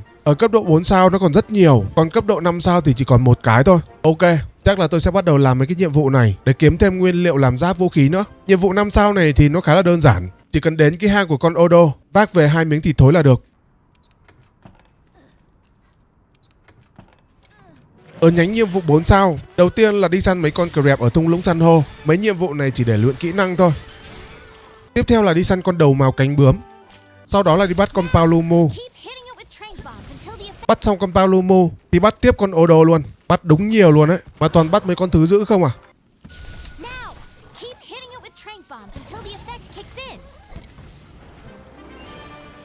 Sau khi làm xong mấy cái nhiệm vụ đó, mấy ông anh học giả có giao cho tôi một cái nhiệm vụ là đi săn một con ngựa sét. Con này đúng khỏe luôn anh em ạ. Tên của nó là Kirin, còn được gọi là kỳ lân sét. Độ khó của nó là 5 sao. Con này thuộc nhiệm vụ 2 rank đấy. Nó thuộc dòng dõi là dòng cổ đại. Điểm đặc trưng của nó là ra đòn cực nhanh, spam sét liên tục và mạnh. Hitbox của nó đánh rất khó trúng. Nó chỉ sợ nguyên tố lửa thôi. Điểm yếu chính của nó là bẻ cái sừng trên đầu của nó để giảm sức mạnh của nó. Nhưng để bẻ được cái sừng đó thì không phải là đơn giản nhá. Tôi đánh nhau với nó đúng khổ luôn. Máu của tôi thì mỏng, mà mỗi lần dính một phát sét thì ẻ trong quần. Một nhiệm vụ thì chỉ có 3 mạng thôi, mà tôi chết đến 2 mạng thì mới có thể giết được nó. Đánh xong con này là học được một bài học lớn luôn đấy. Bài học đó chính là gặp mấy cái đối thủ mạnh thì chúng ta không nên tham, cứ bình tĩnh mà xử lý thôi. Lúc nào cần chém thì chém, còn lúc nào không chém được thì cứ cố gắng né cho thật tốt là được. Nó gọi là chậm mà chắc đấy. Căn bản là máu của tôi cũng mỏng quá cơ, chưa có đồng bộ được cái bộ giáp nào xịn sò cả, cho nên là nó vẫn còn mỏng lắm. Và còn mấy con mà tôi bắt được lúc trước, sau khi nghiên cứu xong, bây giờ bọn nó sẽ là thú đấu trường. Bọn này bây giờ chỉ là để luyện tay thôi. Đánh bên trong cái đấu trường này thì bọn nó không có cơ hội bay đi đâu cả, chỉ có đánh và đánh, không có thời gian hồi máu. Trong những số con tôi bắt được thì chắc là có con đấu đá này là dễ nhất này. Chém có vài cái là nó chết rồi. Chắc là vì tôi đang vượt cấp của nó quá rồi.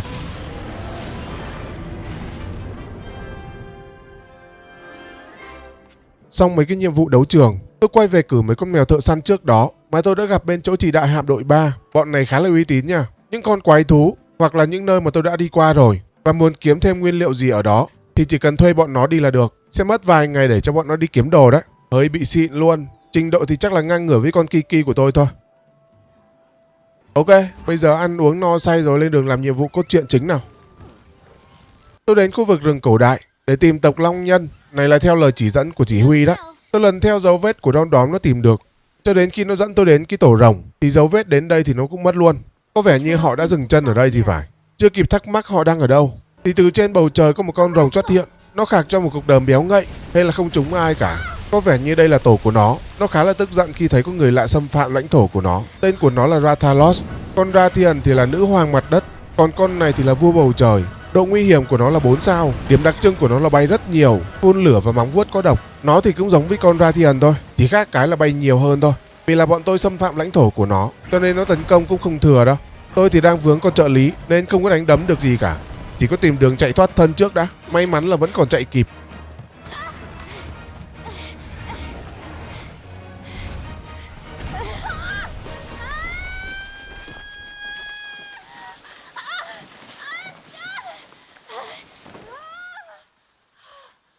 Ui, ai đây? Ông này đứng quan sát bọn tôi nãy giờ luôn hay sao ấy? Hỏi ra thì mới biết đây là ông lão người tộc Long Nhân. Ông ấy biết bọn tôi đến đây vì điều gì luôn. Chắc chắn là vì con Zora Magdaros. Kiến thức về điều đó thì ông ấy không thiếu, nhưng để xứng đáng biết được điều đó thì bọn tôi chưa đủ. Nếu muốn xứng đáng để biết thì bọn tôi sẽ phải hạ gục con Rathalos và một con rồng sừng ở bên sa mạc nữa. Lúc đó ông ấy sẽ nói cho bọn tôi biết sự thật về con Zora Magdaros. Ok, vì sự nghiệp thì phải chơi thôi. Con Rathalos thì nó vẫn đang ở tổ của nó đây.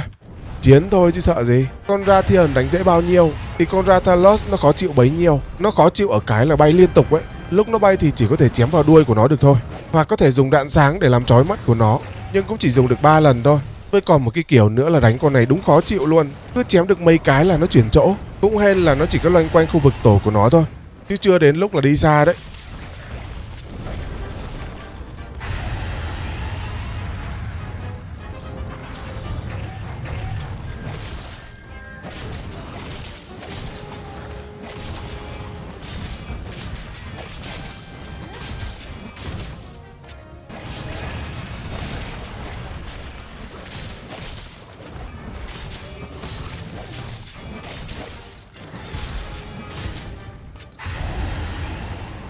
Đây là cái chuyến bay xa nhất của nó đây. Vừa mới chạy đến nơi chém còn chưa trúng nữa thì nó lại bay đi mất. Trông có cay không cơ chứ. Sau khi đánh đấm rất lâu thì nó cũng về tổ để nghỉ ngơi. Để không mất nhiều thời gian, tôi quyết định là sẽ đặt bẫy điện và ném bom ngủ để bắt nó luôn.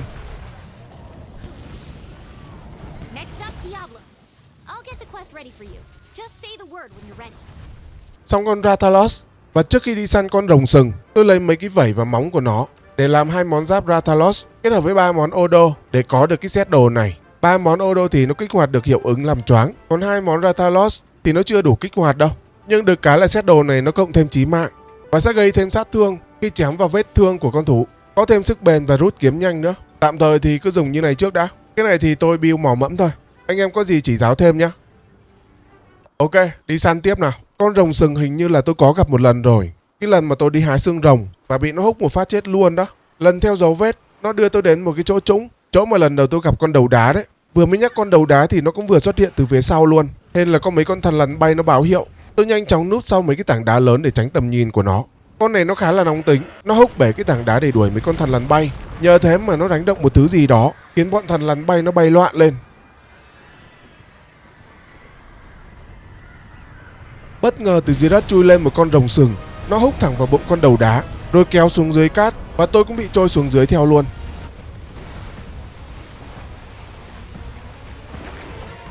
Bên dưới này thì là một cái hang lớn, có vẻ như nó cũng là hang ổ của con rồng sừng kia rồi. Và đây rồi, tên của nó là Diablos, nó được mệnh danh là bạo chúa sa mạc, Tyrant of the Desert. Điểm đặc trưng là có cặp sừng khổng lồ, chuyên gia đào cát để phục kích. Điểm yếu của nó là sợ băng, sợ thunder và sợ lửa. Điểm yếu bộ phận của nó là cặp sừng có thể bẻ được. Khi bẻ được cặp sừng là sẽ giảm được sức mạnh chiêu húc của nó. Đuôi có thể cắt để giảm tầm đánh. Cánh thì có thể làm nó mất cân bằng. Cũng may mắn là tôi mang theo cây kiếm của con Rathalos. Nó cũng là nguyên tố lửa luôn, cũng phù hợp để đánh nhau với con này. Con này thì tôi cũng chưa biết chiêu thức của nó nhiều đâu. Chắc chắn là phải bị húc vài lần thì mới đả thông kinh mạch được. Có mấy pha con Kiki nó cứu tôi cũng đúng lúc ghê.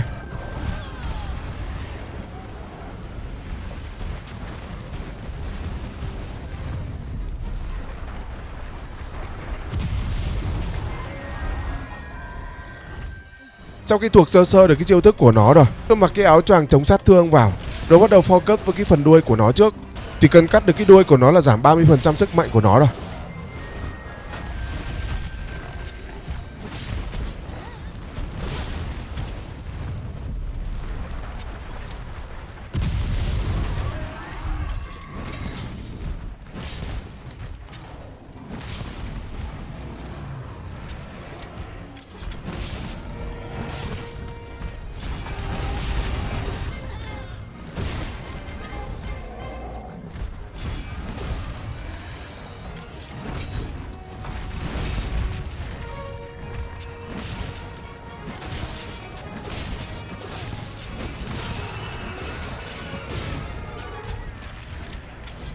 Sau khi cắt được đuôi của nó, bây giờ cứ chém vào cái vết thương hở của nó là sẽ được tăng sát thương thêm. Mà nếu bẻ được cái cặp sừng của nó thì càng tốt luôn.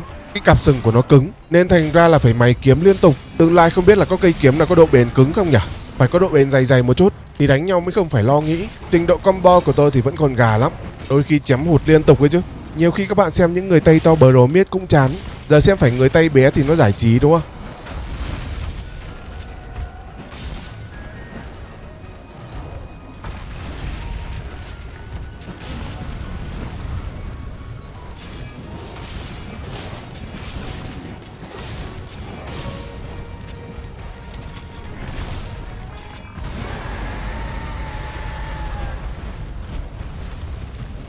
Lúc này là nó về tổ rồi, cũng là lúc nó đang hấp hối đấy. Đánh thêm một lúc nữa thì nó cũng gục luôn. Tính ra là tôi bẻ được cặp sừng với cắt được luôn cả đuôi của nó đấy.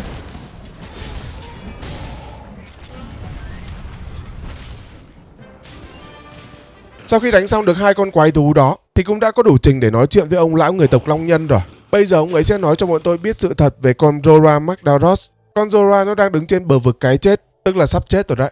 Nhưng ánh sáng của sự sống lại gọi nó dậy và đi đến dãy núi Everstream, sau đó là bị mất phương hướng. Dãy núi Everstream, theo như ông lão giải thích, nó giống như trái tim của cái vùng đất này. Những ngóc ngách hay là cái lối dẫn, nó đều dẫn về cái khu vực này. Nói dễ hiểu, nó là trung tâm của cái vùng đất này. Sự sống còn nó nằm ở đó đấy. Và nếu con Zoa nó chết ở đó, nguồn năng lượng dồi dào của nó sẽ tràn qua mấy cái lối mòn được kết nối với trung tâm và thiêu rụi toàn bộ cái vùng đất này thành tro bụi. Đó chính là bí mật về loài rồng cổ đại. Và đó cũng là số phận của cái vùng đất này rồi. Đó là quy luật rồi, không thể thay đổi được. Đó là những gì ông cụ nói. Và thật sự nó cực kỳ là nghiêm trọng. Tôi quay về báo cáo chỉ huy để mở một cuộc họp gấp. Ông chỉ huy nói là nhờ có hạm đội số 5 mà chúng ta đã biết được một số điều. Một là con Zora Magdaros nó đang đi đến dãy núi Everstream. Và hai là nó sắp chết rồi. Khi nó chết, nó sẽ giải phóng năng lượng khổng lồ mà nó đang tích trữ và sẽ phá hủy toàn bộ cái vùng đất này. Ông chỉ huy phân tích đưa ra một cái phương án là di tản mọi người rời khỏi cái vùng đất này trước khi năng lượng đó bùng phát. Ông ấy sẽ bảo em gái, tức là bà chị hạm đội số 3 đấy, dùng kinh khí cầu để rời khỏi đây. Nhưng lựa chọn đó lúc này thì không kịp nữa rồi. Chúng ta chỉ có cách là tiêu diệt luôn con quái vật đó trước khi nó đến được trung tâm của vùng đất này. Bắt đầu đã có những cái ý kiến trái chiều. Người thì muốn bỏ chạy, người thì muốn tận tâm với cái sự nghiệp nghiên cứu mấy chục năm này. Con trợ lý của tôi có đưa ra một cái phương án khá là hay. Đó là chúng ta có thể dụ con quái vật đó ra khỏi cái dãy núi Everstream. Everstream nó giáp danh với cả đại dương. Chúng ta lợi dụng cái địa hình đó để đánh dụ nó rời khỏi đó. Con Zora nó mang thân hình của một cái núi lửa. Đánh nhau ở dưới vùng nước sẽ giảm thiểu được cái vụ nổ lớn. Nhưng vật tư hiện tại để làm cái tường rào thì không đủ nữa rồi. Đúng lúc đó có ông thuyền trưởng vừa quay về từ trụ sở chính. Ông ấy có mang theo máy bắn đá, đạn pháo và máy bắn tên và nguyên một con thuyền đầy ắp vật tư nữa. Trên tàu còn lắp một cái cỗ máy diệt rồng cổ đại. Như vậy là mọi thứ đã được giải quyết. Tất cả thợ săn sẽ có mặt ở đó để đánh nhau với con quái vật đó. Nhưng trước khi đi thì tôi muốn thử cái vũ khí mới này. Vũ khí này phải mua DLC của game thì mới có đấy. Nó là một cái móng vuốt ở bên tay trái. Có thể dùng nó để bám vào người con quái thú và đu tới để ra đòn mạnh. Game cũng khá là chu đáo, làm luôn một cái phần hướng dẫn luyện tập luôn mà. Đầu tiên là phải nhặt đá lắp vào cái tay trái trước. Sau đó là đánh cho con quái mệt chảy rãi như này. Rồi dùng tay trái móc bám vào đầu của nó. Dồn hết lực bắn một phát hết cái đống đá vào đầu của con quái thú, cho con thú lao đi như này. Nó còn một cái kiểu khác, đó là bám vào đầu của nó rồi đấm mấy cái. Chiêu này thì nó khá là tốn stamina, phải nhìn stamina chứ không là thở dốc đấy. Cái chiêu bắn đá vào đầu của nó có thể căn góc cho con quái thú nó đâm vào tường thì nó sẽ bị choáng vài giây. Cái này hay phết đấy chứ. Học xong được cái món vũ khí mới, tôi lên đường đến chỗ tập kết của hội. Đây là cái dãy núi Everstream đây. Dung nham rực lửa luôn. Cũng chưa biết ở đây có cái thứ gì mà nó lại thu hút con Zora như thế. Còn đây là cái món vũ khí mà ông bác thuyền trưởng mang tới đây. Nó được gắn trực tiếp lên trên thuyền luôn. Ui, trông kìa. Động cơ máy móc trông vãi chưởng thật. À, cái mũi tên xoáy này thì tôi biết này. Ở trong cái đấu trường tôi có dùng một lần rồi. Thiết kế của nó là y chang luôn, chỉ khác cái là cắn lên trên thuyền thôi. Chuẩn bị xong, nhiệm vụ phụ của tôi là lên trên lưng để phá mấy cái lõi của con Roa. Còn nhiệm vụ chính của tôi là đi khai thác tài nguyên trên lưng của nó. Lúc sau tôi cứ nghe thông báo là con nê gigante nó đến phá đám. Phá thì kệ, nó chứ có liên quan gì đến tôi đâu. Nhiệm vụ của tôi bây giờ là đi đào quặng, chứ không rảnh mà đối đầu với nó đâu.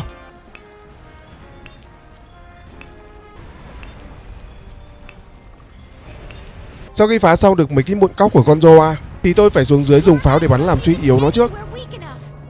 Bắn cho đến khi nào nó quá yếu rồi, lúc đó thì mới ra đòn quyết định. Bằng khẩu pháo mũi tên khoan này, phát này là thốn lắm luôn đấy. Nó có cứng thế nào đi chăng nữa, khoan tên này thì chịu thế nào nổi.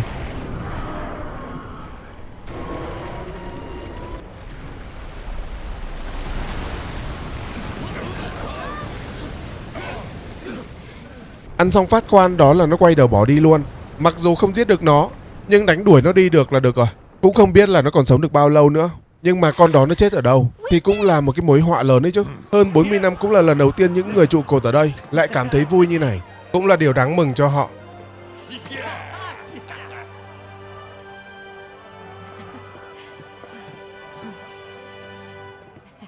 Khi con quái vật vừa rời đi thì có một nhân vật lạ xuất hiện. Cũng không biết là ai, nhưng có cái quả tóc chất lượng vãi, trông như kiểu siêu xây ra vậy đó. Xong việc tôi quay về hội thì thấy có con heo này trông khá là dễ thương. Nó ở đây từ bao giờ mà giờ tôi mới nhìn thấy nhỉ? Trông cute vai trưởng, nhưng mà tính nóng như kem nha. Vuốt ve lâu quá là nó húc luôn đấy. Mà nó húc chỗ hiểm thế nhỉ? Ý muốn của nó là vuốt vừa đủ. Vuốt đủ rồi là buông ra chứ không được vuốt lâu quá. Hợp tình hợp ý của nó thì lần sau thì nó còn cho bé. Heo nó cũng có liêm sỉ của nó mà. Ông thuyền trưởng cũng bày vật tư ra đây bán luôn rồi. Ông ấy bán toàn những món như là bẫy và đá quý, kèm với những thứ để hỗ trợ nữa. Những món này cũng được, tôi sẽ mua hết để ủng hộ luôn. Sau đó tôi lên căn tin gặp con trợ lý để nhận một cái nhiệm vụ mới. Nhiệm vụ này là tìm một người trong hạm đội 4 bị trọng thương trong khi đang đi điều tra dấu vết nghi vấn, và họ có thấy một con Puki ở sa mạc. Môi trường sống của nó là chỉ có ở trong rừng cổ đại thôi, mà nay nó lại xuất hiện ở sa mạc luôn, nên tôi cần phải đi điều tra cái sự việc đó. Ok, tôi phóng qua sa mạc để tìm hiểu luôn. Tôi tìm được không chỉ là dấu vết của con Puki, mà nó còn một loài gì đó nữa cơ. Theo như quan sát thì nó giống của con Rathian. nhưng màu sắc của nó thì lại hơi lạ, trông như kiểu đột biến màu sắc vậy đó. Còn con Puki Puki thì ngoại hình của nó không khác gì cả, có khác ở tốc độ và xả độc nhiều hơn lần đầu gặp. Đặc biệt môi trường sống vui sống khỏe của nó là ở trong rừng cổ đại, mà nay nó lại ở sa mạc. Đang đánh hăng máu thì bất ngờ có một con gì đó xuất hiện, nó to vãi chưởng. Tên của nó là Bazelgeuse. Cái đoạn đường nó bay qua là nó còn rải thêm một cái hàng mìn nữa, nguy hiểm vãi đấy, bất ngờ vãi chưởng. Thôi thì cứ để chúng nó phang nhau đi, chứ tôi có biết gì đâu.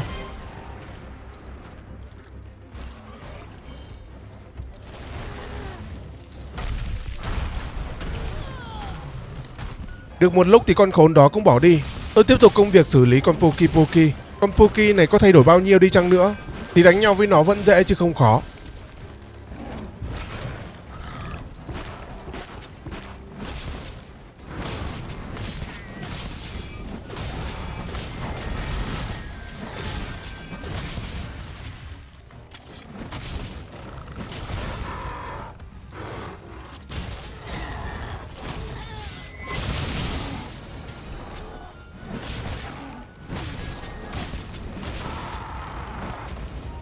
Và tôi sẽ bắt nó về cho đội nghiên cứu học giả phân tích.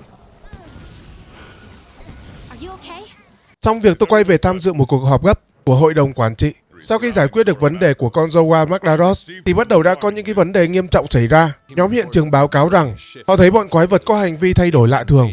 Cụ thể là bọn nó xâm chiếm lãnh thổ khác. Bên cạnh đó là những thông tin bắt đầu từ xuất hiện những con quái vật già hơn và mạnh hơn. Chúng mạnh hơn nhiều so với những cái con quái vật đang xuất hiện ở đây.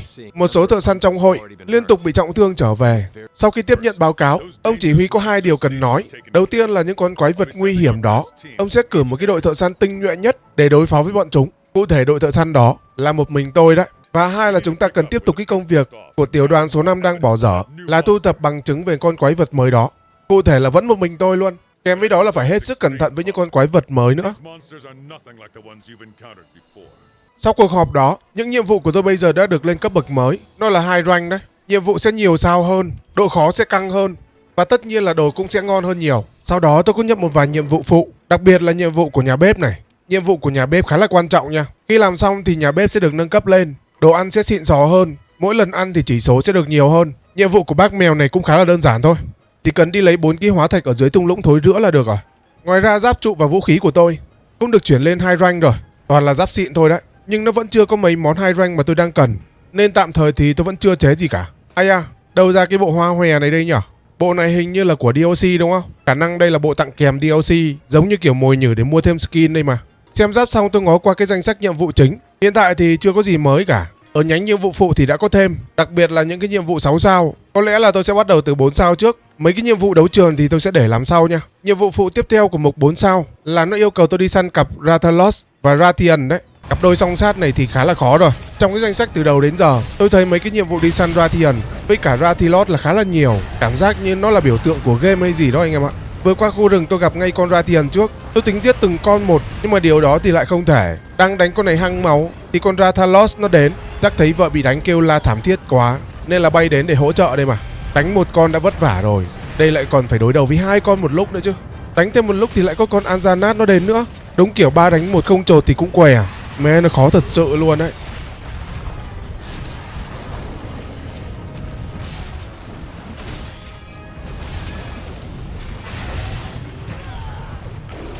Sau khi tôi chạy lòng vòng một lúc thì họ hàng nhà Ra cũng bỏ đi, chỉ còn lại một mình con Anjanat thôi. Nó thì cũng đến góp vui thôi, đánh được vài cái thì cũng quay đầu bỏ chạy luôn. Trông cay vãi chưởng ạ. Thôi thì tạm thời tôi tha cho nó vậy. Tôi sẽ đi tìm con Rathian để đánh tiếp.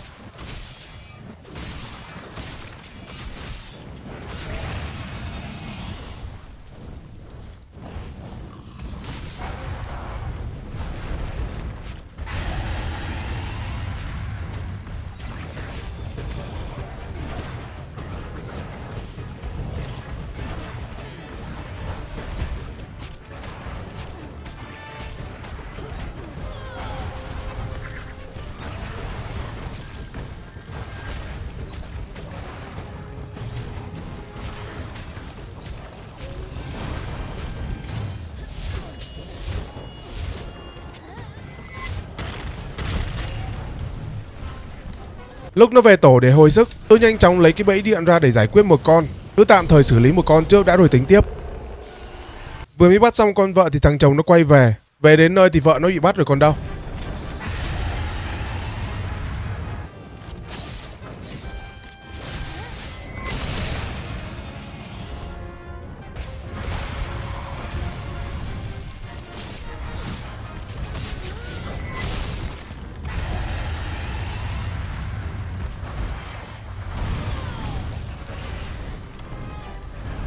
Nãy tôi bảo tha cho con Anjanat, nhưng nó lại không tha cho tôi. Toàn đến phá đám thôi à. Nhờ thế mà bị con Rathalos nó phang cho.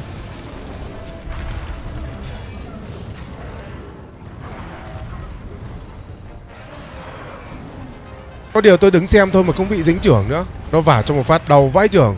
Này mà là người thường rơi quả đó chắc chết luôn đấy.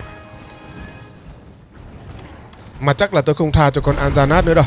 Một lần thôi chứ không có lần hai. Nó cũng bị đánh yếu rồi. Tôi đuổi theo về đến tận tổ của nó để kết liễu nó luôn.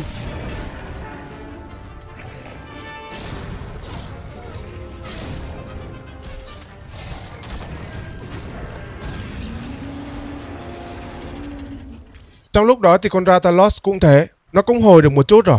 Thôi thì xử nó luôn thôi.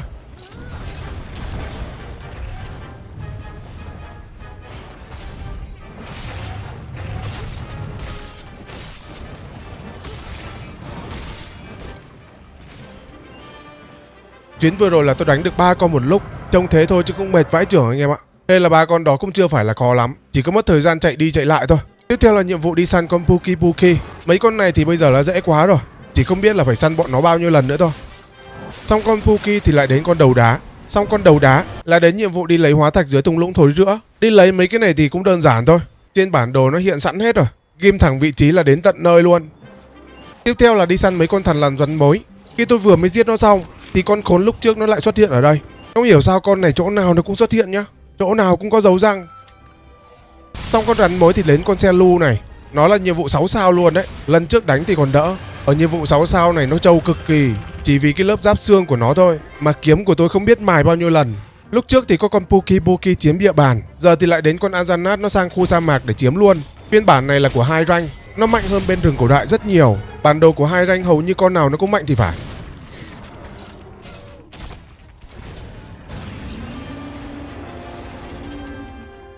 Sau khi giết nó xong, tôi quay về nói chuyện với ông trưởng nhóm sinh thái. Ông này cũng là người giao nhiệm vụ đi săn con Anjanat cho tôi đấy. Từ giờ những con quái đột biến của 2 rank, khi tôi tìm được manh mối hoặc là đã giết được một lần thì sẽ được nằm trong danh sách của ông ấy hết. Nó gọi là cuốn sách ghi chép nghiên cứu đấy. Nó không khác gì là bảng thành tựu để giết quái thú cả. Và thứ mà tôi đang cần điều tra đó là con Rathian mới này. Tiến trình điều tra mới được 70% thôi.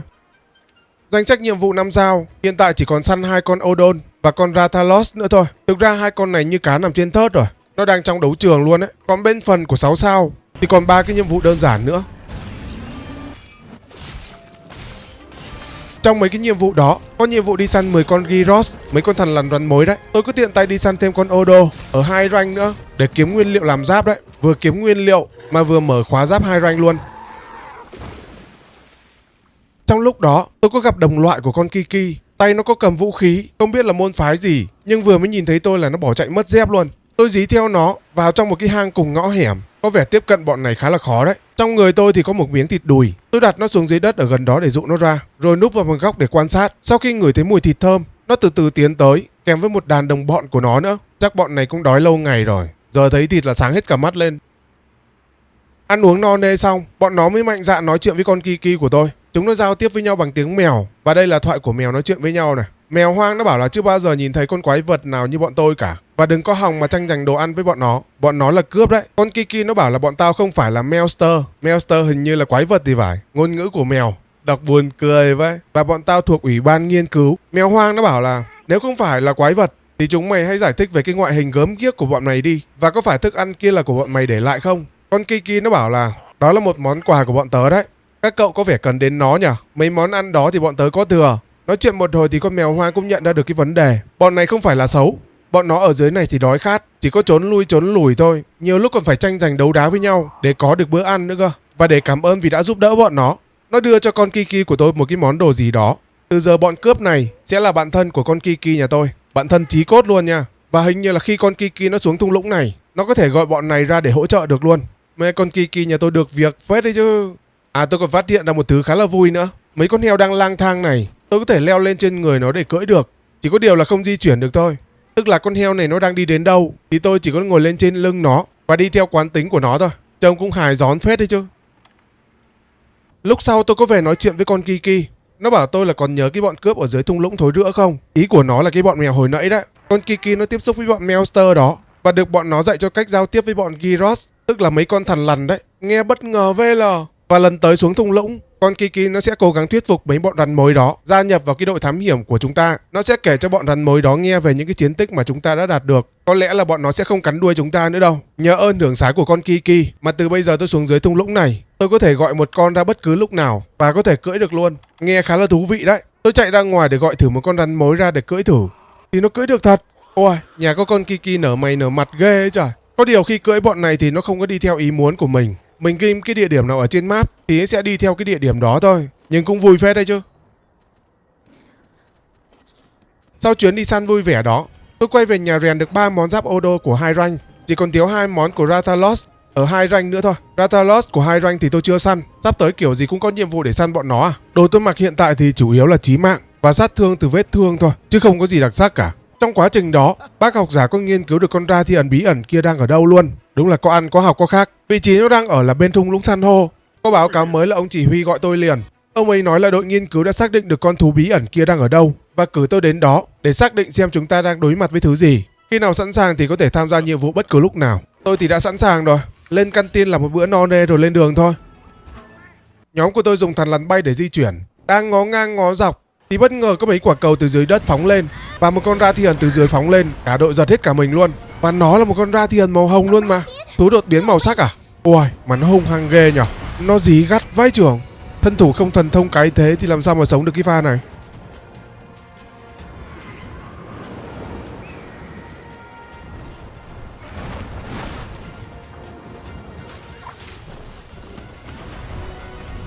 Nhưng kiểu gì thì cũng phải đối mặt với nó thôi. Con Rathian màu hồng này, sát thương của nó mạnh hơn, khả năng độc của nó cũng mạnh hơn, tốc độ của nó cũng linh hoạt hơn và tấn công trên không cũng nhiều hơn. Nó thì vẫn sợ thân đờ. Đúng vũ khí mà tôi đang cầm luôn. Vừa đánh được một lúc thì con Legiana xuống góp vui. Cũng đúng thôi, lãnh thổ địa bàn của nó mà. Có kẻ xâm phạm là nó xuống hỏi thăm liền. Thôi thì cứ để hai chúng nó phang nhau thôi. Hy vọng không nhìn thấy tôi là được.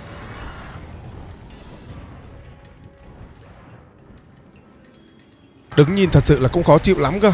Lâu lâu phải nhảy vào ăn hôi vài phát. Chiêu thức của con này thì không khác thì con Rathian bình thường cả. Trông như kiểu phiên bản Rathian và con Rathalos nó kết hợp lại vậy đó.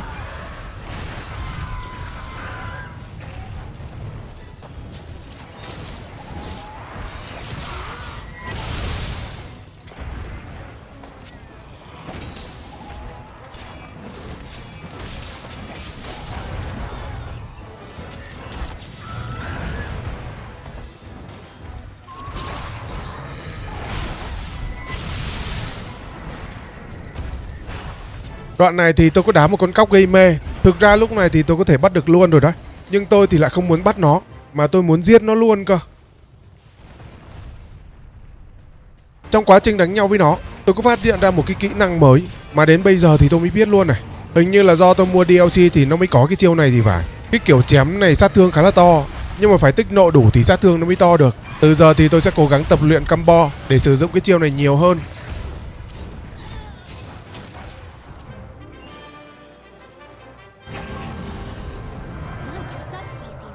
Sau khi hoàn thành nhiệm vụ, lúc quay về thì mọi người túm tụm lại để xem con quái vật mới. Hầu như ai cũng bất ngờ với cái ngoại hình mới của con này. Ông chỉ huy còn nói là chắc hẳn nó đã ở một nơi nào đó rất giàu dinh dưỡng nên mới phát triển được sức mạnh cỡ này. Đang bàn tán xôn xao thì ông chú có quả đầu siêu xây ra xuất hiện và ông ấy biết nó đến từ đâu. Ôi, ông này là đô đốc luôn à? Được gọi là đô đốc thì tức là lãnh đạo cao luôn đấy. Hình như là còn cao hơn cả ông chỉ huy này nữa cơ. Ông ấy nói năng lượng của con Rathian đó nó giống với cái nguồn năng lượng từ cái cục đá thạch anh này và ông ấy biết nó ở đâu. Chúng ta sẽ cần phải đến cái khu vực đó để điều tra thêm. Và việc điều tra này chắc chắn sẽ được giao cho tôi và con bé trợ lý. Bọn tôi sẽ phải đi theo ông chú đô đốc đó đến địa điểm mà ông chú đã tìm thấy và tiếp tục điều tra khu vực dưới đó. Thợ săn đẳng cấp quá nên việc gì cũng đến tay. Nó còn được gọi là lào gì cũng tôn đấy. Khu vực đó nó nằm ở Everstream, chỗ con Zoa nó đang muốn đến luôn đó. Trong khu vực đó năng lượng dồi dào. Bảo sao con Zoa nó lại bị thu hút đến đó. Lý do ông chú biết được cái khu vực này là do lúc trước ông chú bám theo con Negigante. Nhưng khi theo dấu nó đến được đây thì lại không thấy nó đâu cả. Không biết nó đang trốn ở đâu luôn. Sau khi đi bộ thăm qua một lúc thì cũng đến được một cái chỗ khá là đẹp. Ở đây được gọi là vùng Elder Recess. Xung quanh khu vực này toàn là thạch anh và bên cạnh đó là dung nham nóng chảy, kèm với những cái vách đá được hình thành từ núi lửa. Trông có giống hang rồng bên ARK nhỉ? Những khối thạch anh ở đây có rất nhiều năng lượng sinh học. Điều đó cho biết là những con quái vật ở đây là cực kỳ mạnh. Và điều gì thu hút con Zoa đến đây thì không ai biết cả. Theo cá nhân tôi nghĩ là do năng lượng ở đây nó quá nhiều, nó lan tỏa khắp nơi nên là thu hút con Zoa đến đây chứ. Nhiệm vụ của tôi bây giờ ở đây là phải đi điều tra và tìm hiểu xem con Negigante đang ở đâu. Và cũng phải điều tra xem đang có những loài nào sống ở đây. Bàn giao công việc xong, tôi lên đường đi điều tra luôn. Quanh khu vực này, dấu vết của Negigante khắp nơi. Đi thêm vài bước nữa thì có một con quái thú nó lăn tới. Ngoại hình của nó là toàn đá thôi, trông nó khá giống con Radoban xương bọc da, nhưng con này có vẻ cứng cáp hơn nhiều. Nó vừa lăn tới là còn vừa thả bom nữa chứ.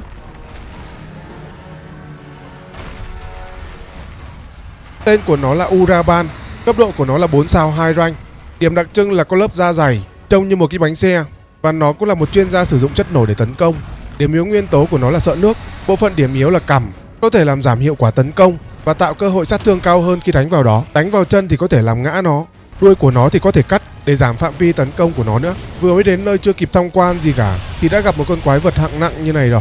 Chiêu thức của nó thì tôi cũng chưa biết nhiều. Lúc đầu thì vẫn như thường lệ, phải bị ăn đòn nhiều một chút thì mới có thể quen được. Khi đã bắt đầu quen rồi thì vẫn giống như mấy con khác thôi, cứ cắt đuôi nó trước rồi tính gì thì tính. Lúc đầu gặp thì hơi căng một chút, lúc quen rồi thì lại thấy nó dễ.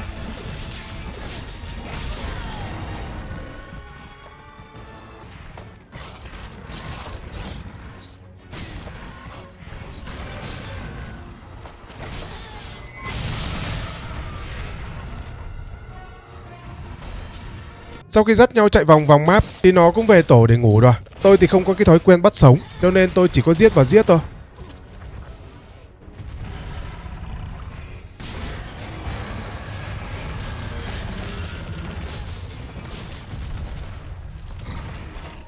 Sau khi hạ gục con khốn nó xong, tôi tiếp tục đi điều tra ở khu vực nhiều thạch anh chồng chéo lên nhau. Ở đây tôi gặp một con quái thú thứ hai. Thân hình của nó giống con thằn lằn bụng phệ ở bên rừng cổ đại, và tên của nó là Dodo Gamma. Nó còn được gọi là thánh ăn đá. Độ nguy hiểm của nó chỉ có 3 sao thôi. Nó thì sợ nguyên tố nước. Điểm yếu chính của nó là đánh vào đầu dễ bị choáng và sẽ gây được sát thương cao. Đánh vào chân của nó thì có thể làm nó ngã, và đuôi thì có thể cắt. Con này sau khi nó ăn đá xong, nó sẽ khạc ra một cái cục đờm dung nham khá là ghê. Đó cũng là chiêu mạnh nhất của nó đấy. Bị dính một phát thôi là nửa cây máu luôn đấy. Đang đánh ngon lành thì con thả bom lại đến phá đám. Không hiểu sao chỗ nào cũng thấy cái con lột mằn này rất chi là khó chịu nhá. Chẳng qua là chưa có nhiệm vụ nào để giết nó thôi, chứ không là tôi phang nó rồi. Tôi thì kệ để cho hai chúng nó phang nhau tiếp đi. Tôi lên đường đi điều tra tiếp vậy. Tôi đi vào khu vực trung tâm núi lửa, cho đến một cái dòng chảy dung nham. Đang ngơ ngác quan sát thì bên dưới cái dòng dung nham có một cái gì đó nó di chuyển. Tôi tiến đến gần để kiểm tra thì bất ngờ từ dưới dung nham phóng lên một con quái vật tên là Lavasios. Ở bên sa mạc thì có con cá trà bạc bùn lầy, còn bên này thì có con cá trà bạc dung nham. Độ nguy hiểm của nó là 4 sao 2 rank. Mấy con ở khu vực này là toàn bộ là sợ nước hết. Điểm đặc trưng của nó là bơi trong dung nham. Nó sẽ có lớp giáp cứng khi dung nham nó nguội. Điểm chí mạng là đầu và vây để làm giảm khả năng di chuyển của nó. Sau khi tôi đánh được một lúc thì lại có thêm một đối tượng nữa đến phá đám. Nó tên là Azur Rathalos. Hết ra thì ẩn màu hồng thì bây giờ lại đến Rathalos màu xanh. Nó là xanh lam đó.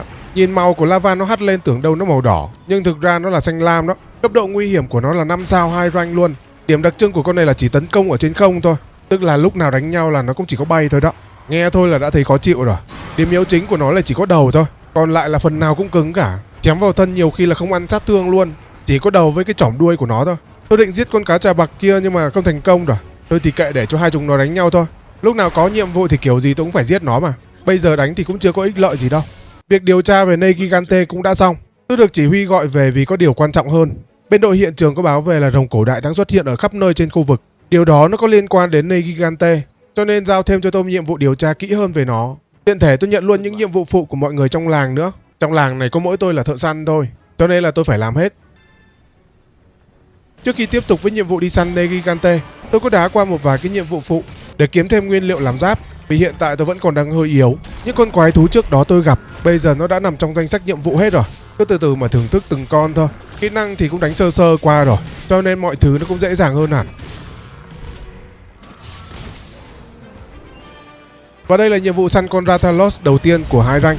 Tôi cũng đang cần săn nó để mở khóa giáp 2 rank và cũng như là kiếm thêm nguyên liệu để làm giáp của nó luôn. Lúc tôi đánh con Rathalos hấp hối, khi nó về tổ thì bất ngờ có một con gì đó phóng ra. Thân hình của nó đen ngòm luôn, trông ngoại hình của nó khá ghê nha. Mỗi phát chém của tôi chỉ có 30 sát thương đổ xuống thôi.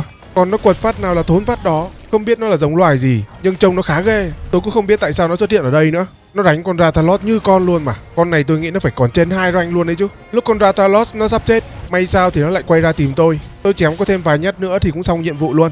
Con khốn kia còn tính chạy lại ăn xác nữa chứ. Khốn nạn thật.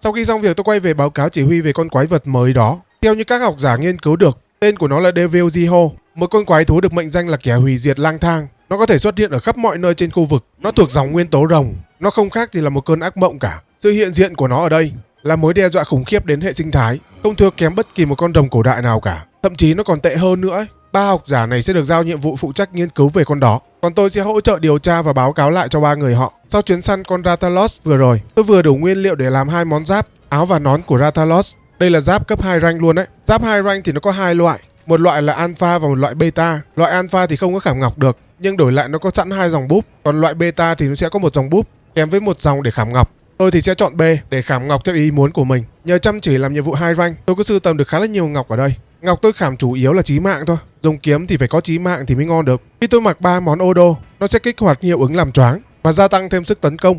Còn 2 món Rathalos nó sẽ gây thêm chí mạng cho vũ khí nguyên tố. Chí mạng toàn bộ của tôi hiện tại là đang cấp 6, được 30% luôn đấy. Đấy là chưa cộng của vũ khí nhá. Và cấp độ 3 của kỹ năng gây thêm sát thương và vết thương. Còn chỉ số bên dưới thì chưa có áp lên, nhưng nó bổ trợ cũng khá tốt đấy. Tạm thời như này cũng đủ chơi rồi. Bây giờ có thể lên đường đi săn Negigante được rồi. Tôi lần theo dấu vết trước đó đã tìm được. Nó dẫn tôi đến một cái chỗ thạch anh chồng chéo lên nhau, trông như kiểu ẩn giấu một cái thứ gì đó phía sau vậy đó. Đang định tìm một cái lối nào đó để đi vào thì nhặt được một con dao thạch anh của bọn thổ dân tí hon nó rớt lại. Bất ngờ từ phía sâu bên trong cái đống thạch anh đó, bọn thổ dân tí hon đang chạy toán loạn, như kiểu có một thứ gì đó cực kỳ khủng khiếp đang đuổi bọn chúng vậy đó. Và từ phía trong đó lao ra một con rồng. Nó là con Negigante, kẻ săn rồng cổ đại. Tốc độ ra đòn của con này nó khá là nhanh và cực kỳ mạnh nữa. Chiêu thức combo của nó khá là đa dạng, mọi bộ phận trên cơ thể nó đều có thể đánh được, nhưng phải phá được cái lớp gai trắng của nó. Lớp gai bên ngoài của nó có khả năng phát triển. Khi nó đang còn màu trắng thì vẫn là mềm, đến khi nó chuyển sang màu đen thì lúc đó không thể phá được nữa. Sức mạnh của nó cũng dựa theo gai của nó đấy. Lúc đầu tôi đánh dính đòn khá là nhiều, vẫn như thường lệ thôi, phải ăn đòn cho quen thì mới đả thông kinh mạch được. Hên thì tôi vẫn chết một mạng nữa. Tôi phải đổi sang cây kiếm Thunder để có thể gây được nhiều sát thương hơn cho nó. Cầm cây kiếm Thunder này đánh nó cũng hiệu quả hơn nhiều. Sát thương bé quá đánh cũng khổ ghê.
Cũng khá là vất vả thì tôi mới giết được nó đấy.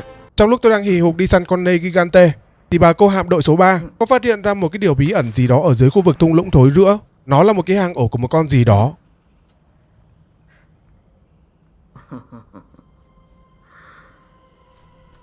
What have we here? Xong việc tôi quay về nhà để tham dự một cuộc họp gấp. Hiện tại Ney Gigante đã khuấy động toàn bộ khu vực của những cái hang cổ long, khiến bọn nó như ong vỡ tổ. Còn về việc giết được Ney Gigante, hiện tại nó không giải quyết được vấn đề gì cả. Những khu vực như là rừng cổ đại, khu sa mạc và thung lũng thối rữa đều đã có dấu chân của rồng cổ đại rồi. Và nhóm phân tích cũng điều tra ra được 3 loại rồng cổ đại. Ông chỉ huy chia đội của anh trưởng nhóm hiện trường đến khu vực rừng cổ đại. Ông chú đeo mặt nạ ngồi phía sau sẽ đến khu sa mạc. Và đội của tôi thì sẽ đến khu vực thung lũng thối rữa, chia nhau ra để giải quyết hậu họa. Phân chia thì có lệ thế thôi. Chứ lúc tôi đi nói chuyện với 3 người đó thì cả 3 đều kêu tôi đi làm hết. Vậy không biết là chia giữ chưa? Thôi thì phận làm cu ly biết làm sao được. Tôi lang thang đến rừng cổ đại để tìm trước. Cũng may là đom đó nó phân chia màu khác nhau nên việc tìm manh mối nó cũng không khó. Tiện đường công tác, tôi đi săn luôn cái cặp Rathalos màu đỏ và Rathalos màu xanh lam. Con màu đỏ thì quen rồi nên giết khá là dễ. Còn con màu xanh này thì nó bay không ngừng nghỉ luôn. Xong lại còn được con Devil nó ghé chơi nữa chứ. Hai con thú đánh nhau thì chỉ biết đứng nhìn thôi, chứ tham gia vào lúc này là chỉ có chết thôi. Thực ra con Devil này đang hỗ trợ tôi đấy. Nó thấy tôi đánh con Rathalos khổ quá nên nó đến hỗ trợ đánh giúp tôi đấy. Điều đấy là cũng đúng đấy. Để con Devil kia đánh một lúc xong, đến lượt tôi đánh là nó nhẹ hơn nhiều. Chém có vài hiệp là nó chết rồi.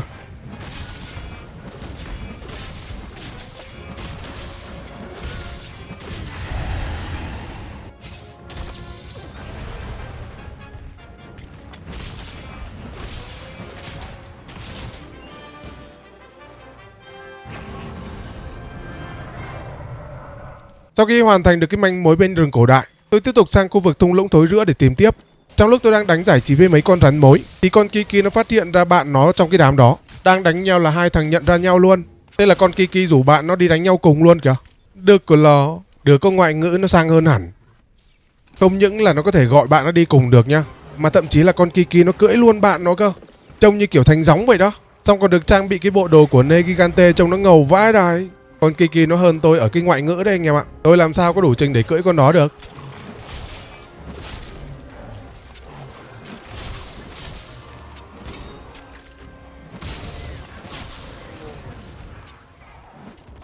Sau khi đã khám phá đủ 3 cái khu vực, tôi quay về báo cáo với ông lão học giả và đã tìm ra được 3 loài rồng đó. Một con tên là Kusala Zaura, con thứ hai tên là Teostra và cuối cùng là Valhazak. Nhiệm vụ này bây giờ là 8 sao rồi. Thôi thì cứ làm lần lượt từ trên xuống dưới thôi. Con rồng đầu tiên tôi sẽ đánh, nó ở bên khu Elder Request. Khi tôi vừa mới đến cái lãnh thổ của nó, có một cơn gió ập đến, nó cuốn theo những viên thạch anh, tạo ra một cơn lốc xoáy thạch anh đúng nghĩa luôn. Chỉ riêng với cái cơn bão này tôi cũng đã thấy vất vả rồi đấy.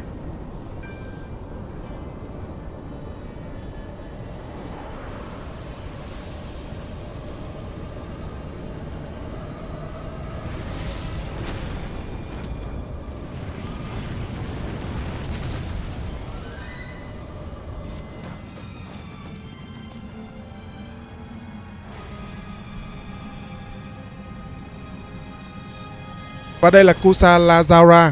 Nó còn được gọi là rồng gió bão. Độ nguy hiểm của nó là 5 đầu lâu. Nó nằm trong top boss endgame đấy. Thể loại là cực kỳ khó chịu nha. Điểm đặc trưng của nó là aura gió, có thể triệu hồi ra lốc xoáy nữa. Và nó kiểm soát được không gian và vẫn như chiến thuật cũ thôi. Chịu khó né đòn thăm dò cái sơ hở của nó trước. Sơ hở của nó chính là phần đầu. Cứ lúc nào nó há mồm ra để thổi gió, đó cũng là cơ hội để tôi chém vào đầu của nó được đấy.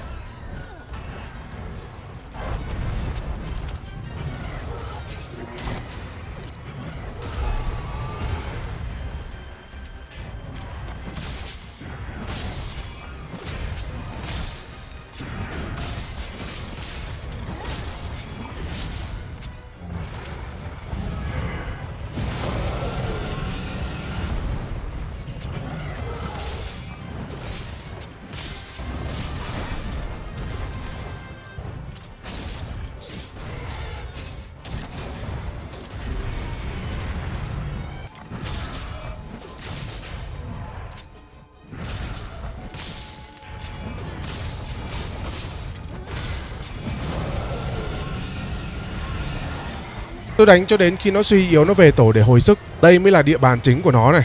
Nó tạo ra lốc xoáy khắp nơi trong khu vực này, nhìn hoa hết cả mắt luôn. Đánh con này chỉ bị cái là trâu quá thôi, chứ thực ra đánh không khó đâu.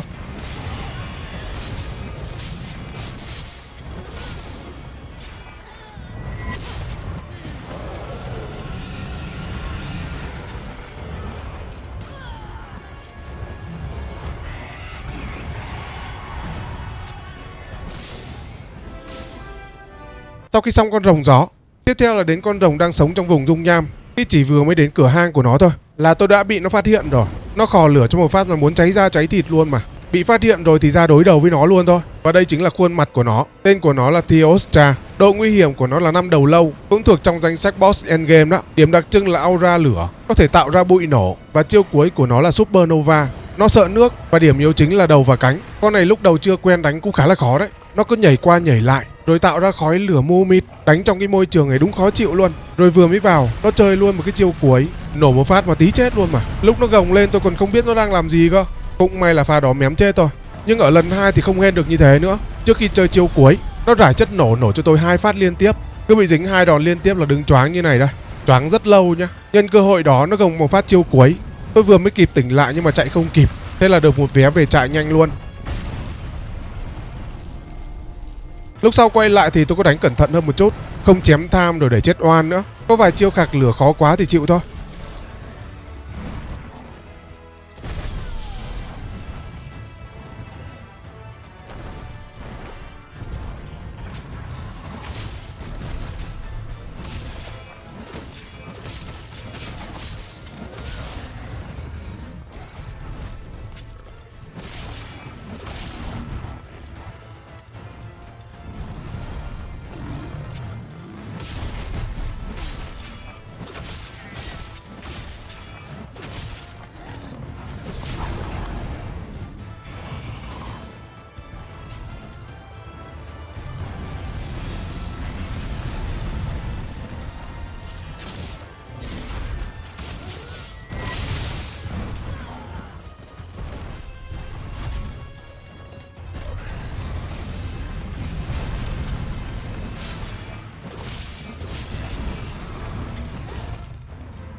Ở đoạn này nó về ngủ là yếu lắm rồi này. Cố gắng chém thêm vài phát nữa là xong rồi. Nó so với Negigante thì khó chịu hơn nhiều đấy.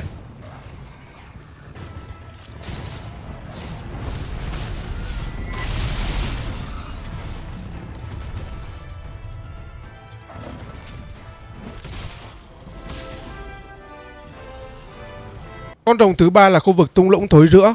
Nó đang nằm bên trong cái đống xác thối này này. Tên của nó là Valhazak. Nó còn được gọi là rồng tử khí. Điểm đặc trưng của nó là rất nhiều độc. Nó hút sinh khí của những con sinh vật khác để gia tăng sức mạnh và nguồn sống của nó. Bọn này đặc biệt là rất sợ lửa. Và đây là hình dáng ghê tởm của nó.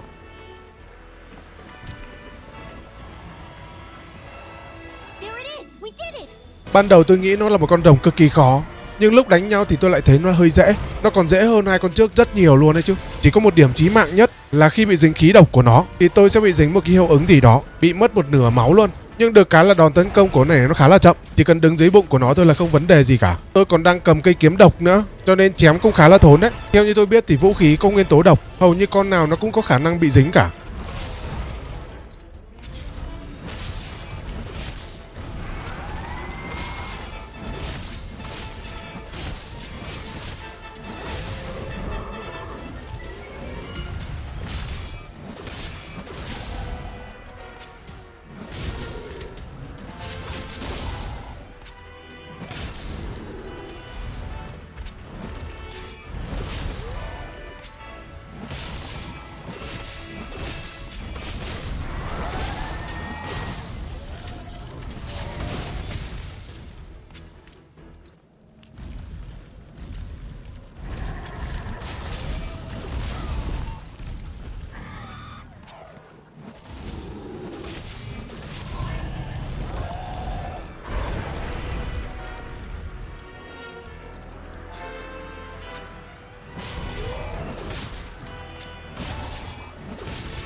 Ok, đánh mãi thì cũng đã xong rồi đó. Trông thấy chị đánh lâu phết đấy. Sau khi hoàn thành nhiệm vụ, bọn tôi quay về nhà ăn mừng chiến thắng. Ông chú Đô Đốc có gửi cho tôi một cái lời nhắn của một người bạn. Lời nhắn đó là: tôi hứa chúng ta sẽ gặp lại nhau và điều đó nhất định sẽ phải xảy ra. Tôi sẽ không lên thuyền cho đến khi người đó đến. Đó là lời nhắn riêng của người đó gửi đến tôi. Điều đó có nghĩa là tôi bắt buộc phải đến đó để gặp một người bạn đó. Ông chú Đô Đốc ra lệnh là không có lý do, không lưỡng lự và không từ chối. Bắt buộc là phải đi.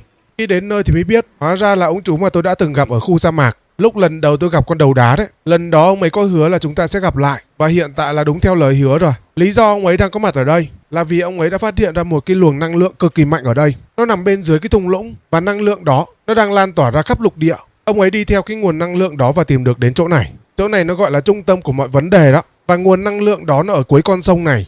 Ông ấy muốn đến đó một chuyến để tìm hiểu. Và muốn tôi đi cùng để kết thúc mọi thứ ở đó.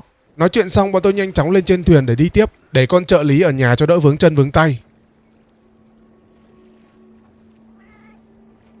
Đi càng vào sâu thì thạch anh càng nhiều. Đây toàn là thạch anh năng lượng sinh học không đấy. Theo như lời ông chú giải thích, khi bọn cổ long nó chết ở đây, nó sẽ tan biến thành khí độc và năng lượng, rồi tích tụ lại dưới lòng đất, sau đó kết tinh thành thạch anh và trồi lên mặt đất. Càng nhiều cổ long đến đây để an nghỉ thì thạch anh nó càng trồi lên nhiều. Nhờ như thế mới có cái luồng năng lượng khổng lồ như thế. Và đó cũng là lý do tại sao chúng ta đến đây để điều tra. Sau khi đi một hồi lâu thì cũng đến được nơi. Đây cũng gọi là trung tâm của mọi vấn đề này. Ở phía trên kia có một cái quả cầu gì đó. Năng lượng sinh học nó được tỏa ra từ đó. Nó được tạo ra từ rất nhiều cổ long và hình thành trông như một cái kén vậy đó. Đang luyên thuyên thì năng lượng từ bên trong đó nó bùng phát. Năng lượng đó nó bắn tùm lum luôn. Nó phá vỡ toàn bộ những gì cản đường nó. Và ông chú vô tình lại dính sát thương, nằm gục tại chỗ luôn mà. Ông này chắc cũng chỉ là một nhà nghiên cứu thôi, nên sức bền chắc chắn là không có rồi.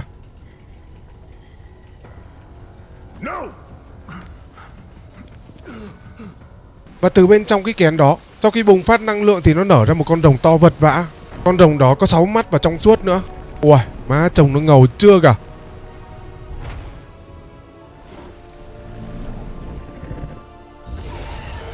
Tôi sẽ để cho ông đô đốc mang ông chú kia rời khỏi đây. Và tôi với con Kiki ở lại sẽ đối đầu với nó. Không biết tên của nó là gì luôn. Nhưng mà trông nó ngầu vai đài. Cơ thể thì trong suốt. Thấy luôn cả lục phủ nội tạng. Vì là con rồng này nó khá là to, cho nên tôi chỉ cần đứng dưới cổ của nó là có thể đánh được rồi. Cứ nhằm đầu mà chém thôi. Không những là chỉ có thể chém vào đầu, mà cứ bộ phận nào phát sáng trên cơ thể của nó là đều có thể gây được sát thương. Tôi nghĩ với cái màn xuất hiện ngầu lòi đó thì khả năng đây là con boss cuối rồi. Nhưng cảm giác đánh hơi dễ thì phải.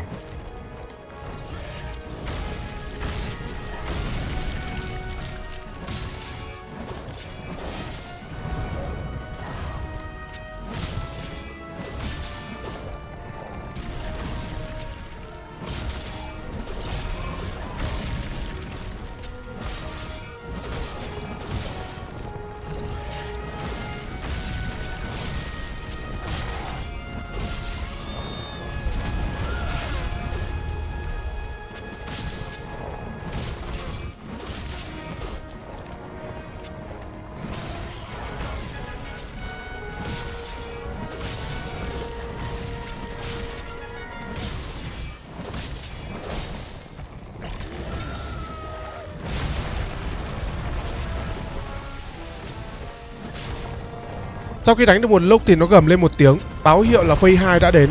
Năng lượng của nó bắt đầu dồi dào hơn, bắt đầu tạo ra những cái vụ nổ năng lượng. Bây giờ khi đứng dưới bụng của nó, tôi sẽ còn bị cháy nữa cơ. Tôi có mặc cái áo choàng chống sát thương lên, nhưng cũng chỉ chịu được một lúc thôi. Sau đó nó bắt đầu có một cái chiêu thức mới. Nó dùng hai tay của nó vồ thật mạnh xuống dưới đất, tạo ra một cái địa chấn lớn và nổ một phát năng lượng từ đó nữa. Pha này thì đỡ không kịp rồi, nhưng nó ở trong cái trạng thái dồi dào năng lượng đó cũng không được quá lâu đâu. Căn bản hình như nó vẫn là con non thôi, nó chưa thực sự là trưởng thành. Không biết lúc con này nó trưởng thành thực sự rồi thì nó mạnh đến cỡ nào nữa nhỉ?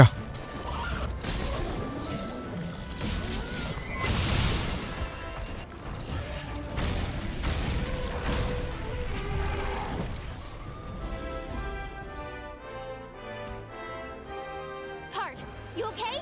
Hey, Pard! Sau khi hạ gục con cổ long đó, lúc tôi quay về nhà thì đã có một giấc ngủ ngon. Sau bao nhiêu ngày vật vã với bọn cổ long, mọi người trong làng thì cũng đã tháo hết giáp trụ vũ khí để vui vẻ với cái bình yên mà chưa bao giờ có ở đây. Ông chỉ huy có cảm ơn mọi người vì đã đồng hành cùng hội suốt thời gian qua. Bây giờ mọi người có thể nghỉ ngơi và có thể mở tiệc ăn mừng được rồi.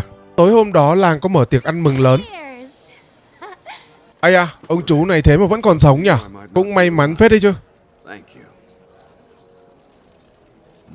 Ông chú này có giải thích rằng những viên thạch anh này nó tỏa ra một cái năng lượng cực kỳ lớn. Chính vì thế mà nó thu hút hàng ngàn con cổ long từ khắp mọi nơi trên thế giới đổ về đây để làm chỗ an nghỉ cuối cùng, và chúng kết tinh thành những cái khối thạch anh năng lượng này để cho cái kén của cái con rồng cuối cùng đó nó hấp thụ và phát triển theo từng ngày. Cũng may là tiêu diệt sớm, chứ để nó tích tụ thêm vài chục năm nữa, và khi nó trưởng thành, nó rời khỏi tổ đó thì không biết thảm họa nó sẽ như thế nào nữa. Điều đó là không ai dám nghĩ tới luôn. Con Zoa Magdaros, năng lượng của nó là cực kỳ lớn. Nếu như mà nó chết ở đó thì khả năng là cái kén có thể trưởng thành được luôn đấy chứ. Và theo chiếu chỉ ban xuống từ lãnh đạo cấp cao, họ đặt tên cho con rồng trong suốt đó tên là Xenoziva. Sau hơn 40 năm làm nhiệm vụ thì cũng đã được hoàn thành rồi. Mọi người ở đây có thể quay về bất cứ lúc nào cũng được, nhưng tất cả mọi người ở đây đã coi đây là một ngôi nhà mới rồi, cho nên sẽ không ai rời đi cả, và sẽ đồng lòng ở lại đây để gây dựng cái đế chế này. Và đó cũng là kết thúc 100 ngày làm thợ săn quái vật cu li của tôi rồi. Nếu thấy video này hay thì đừng ngại cho tôi xin một like kèm với một đăng ký kênh nhé. Và có thể là tôi sẽ tiếp tục chơi cái phần DLC của game nếu như cái video này được các bạn ủng hộ nhiệt tình.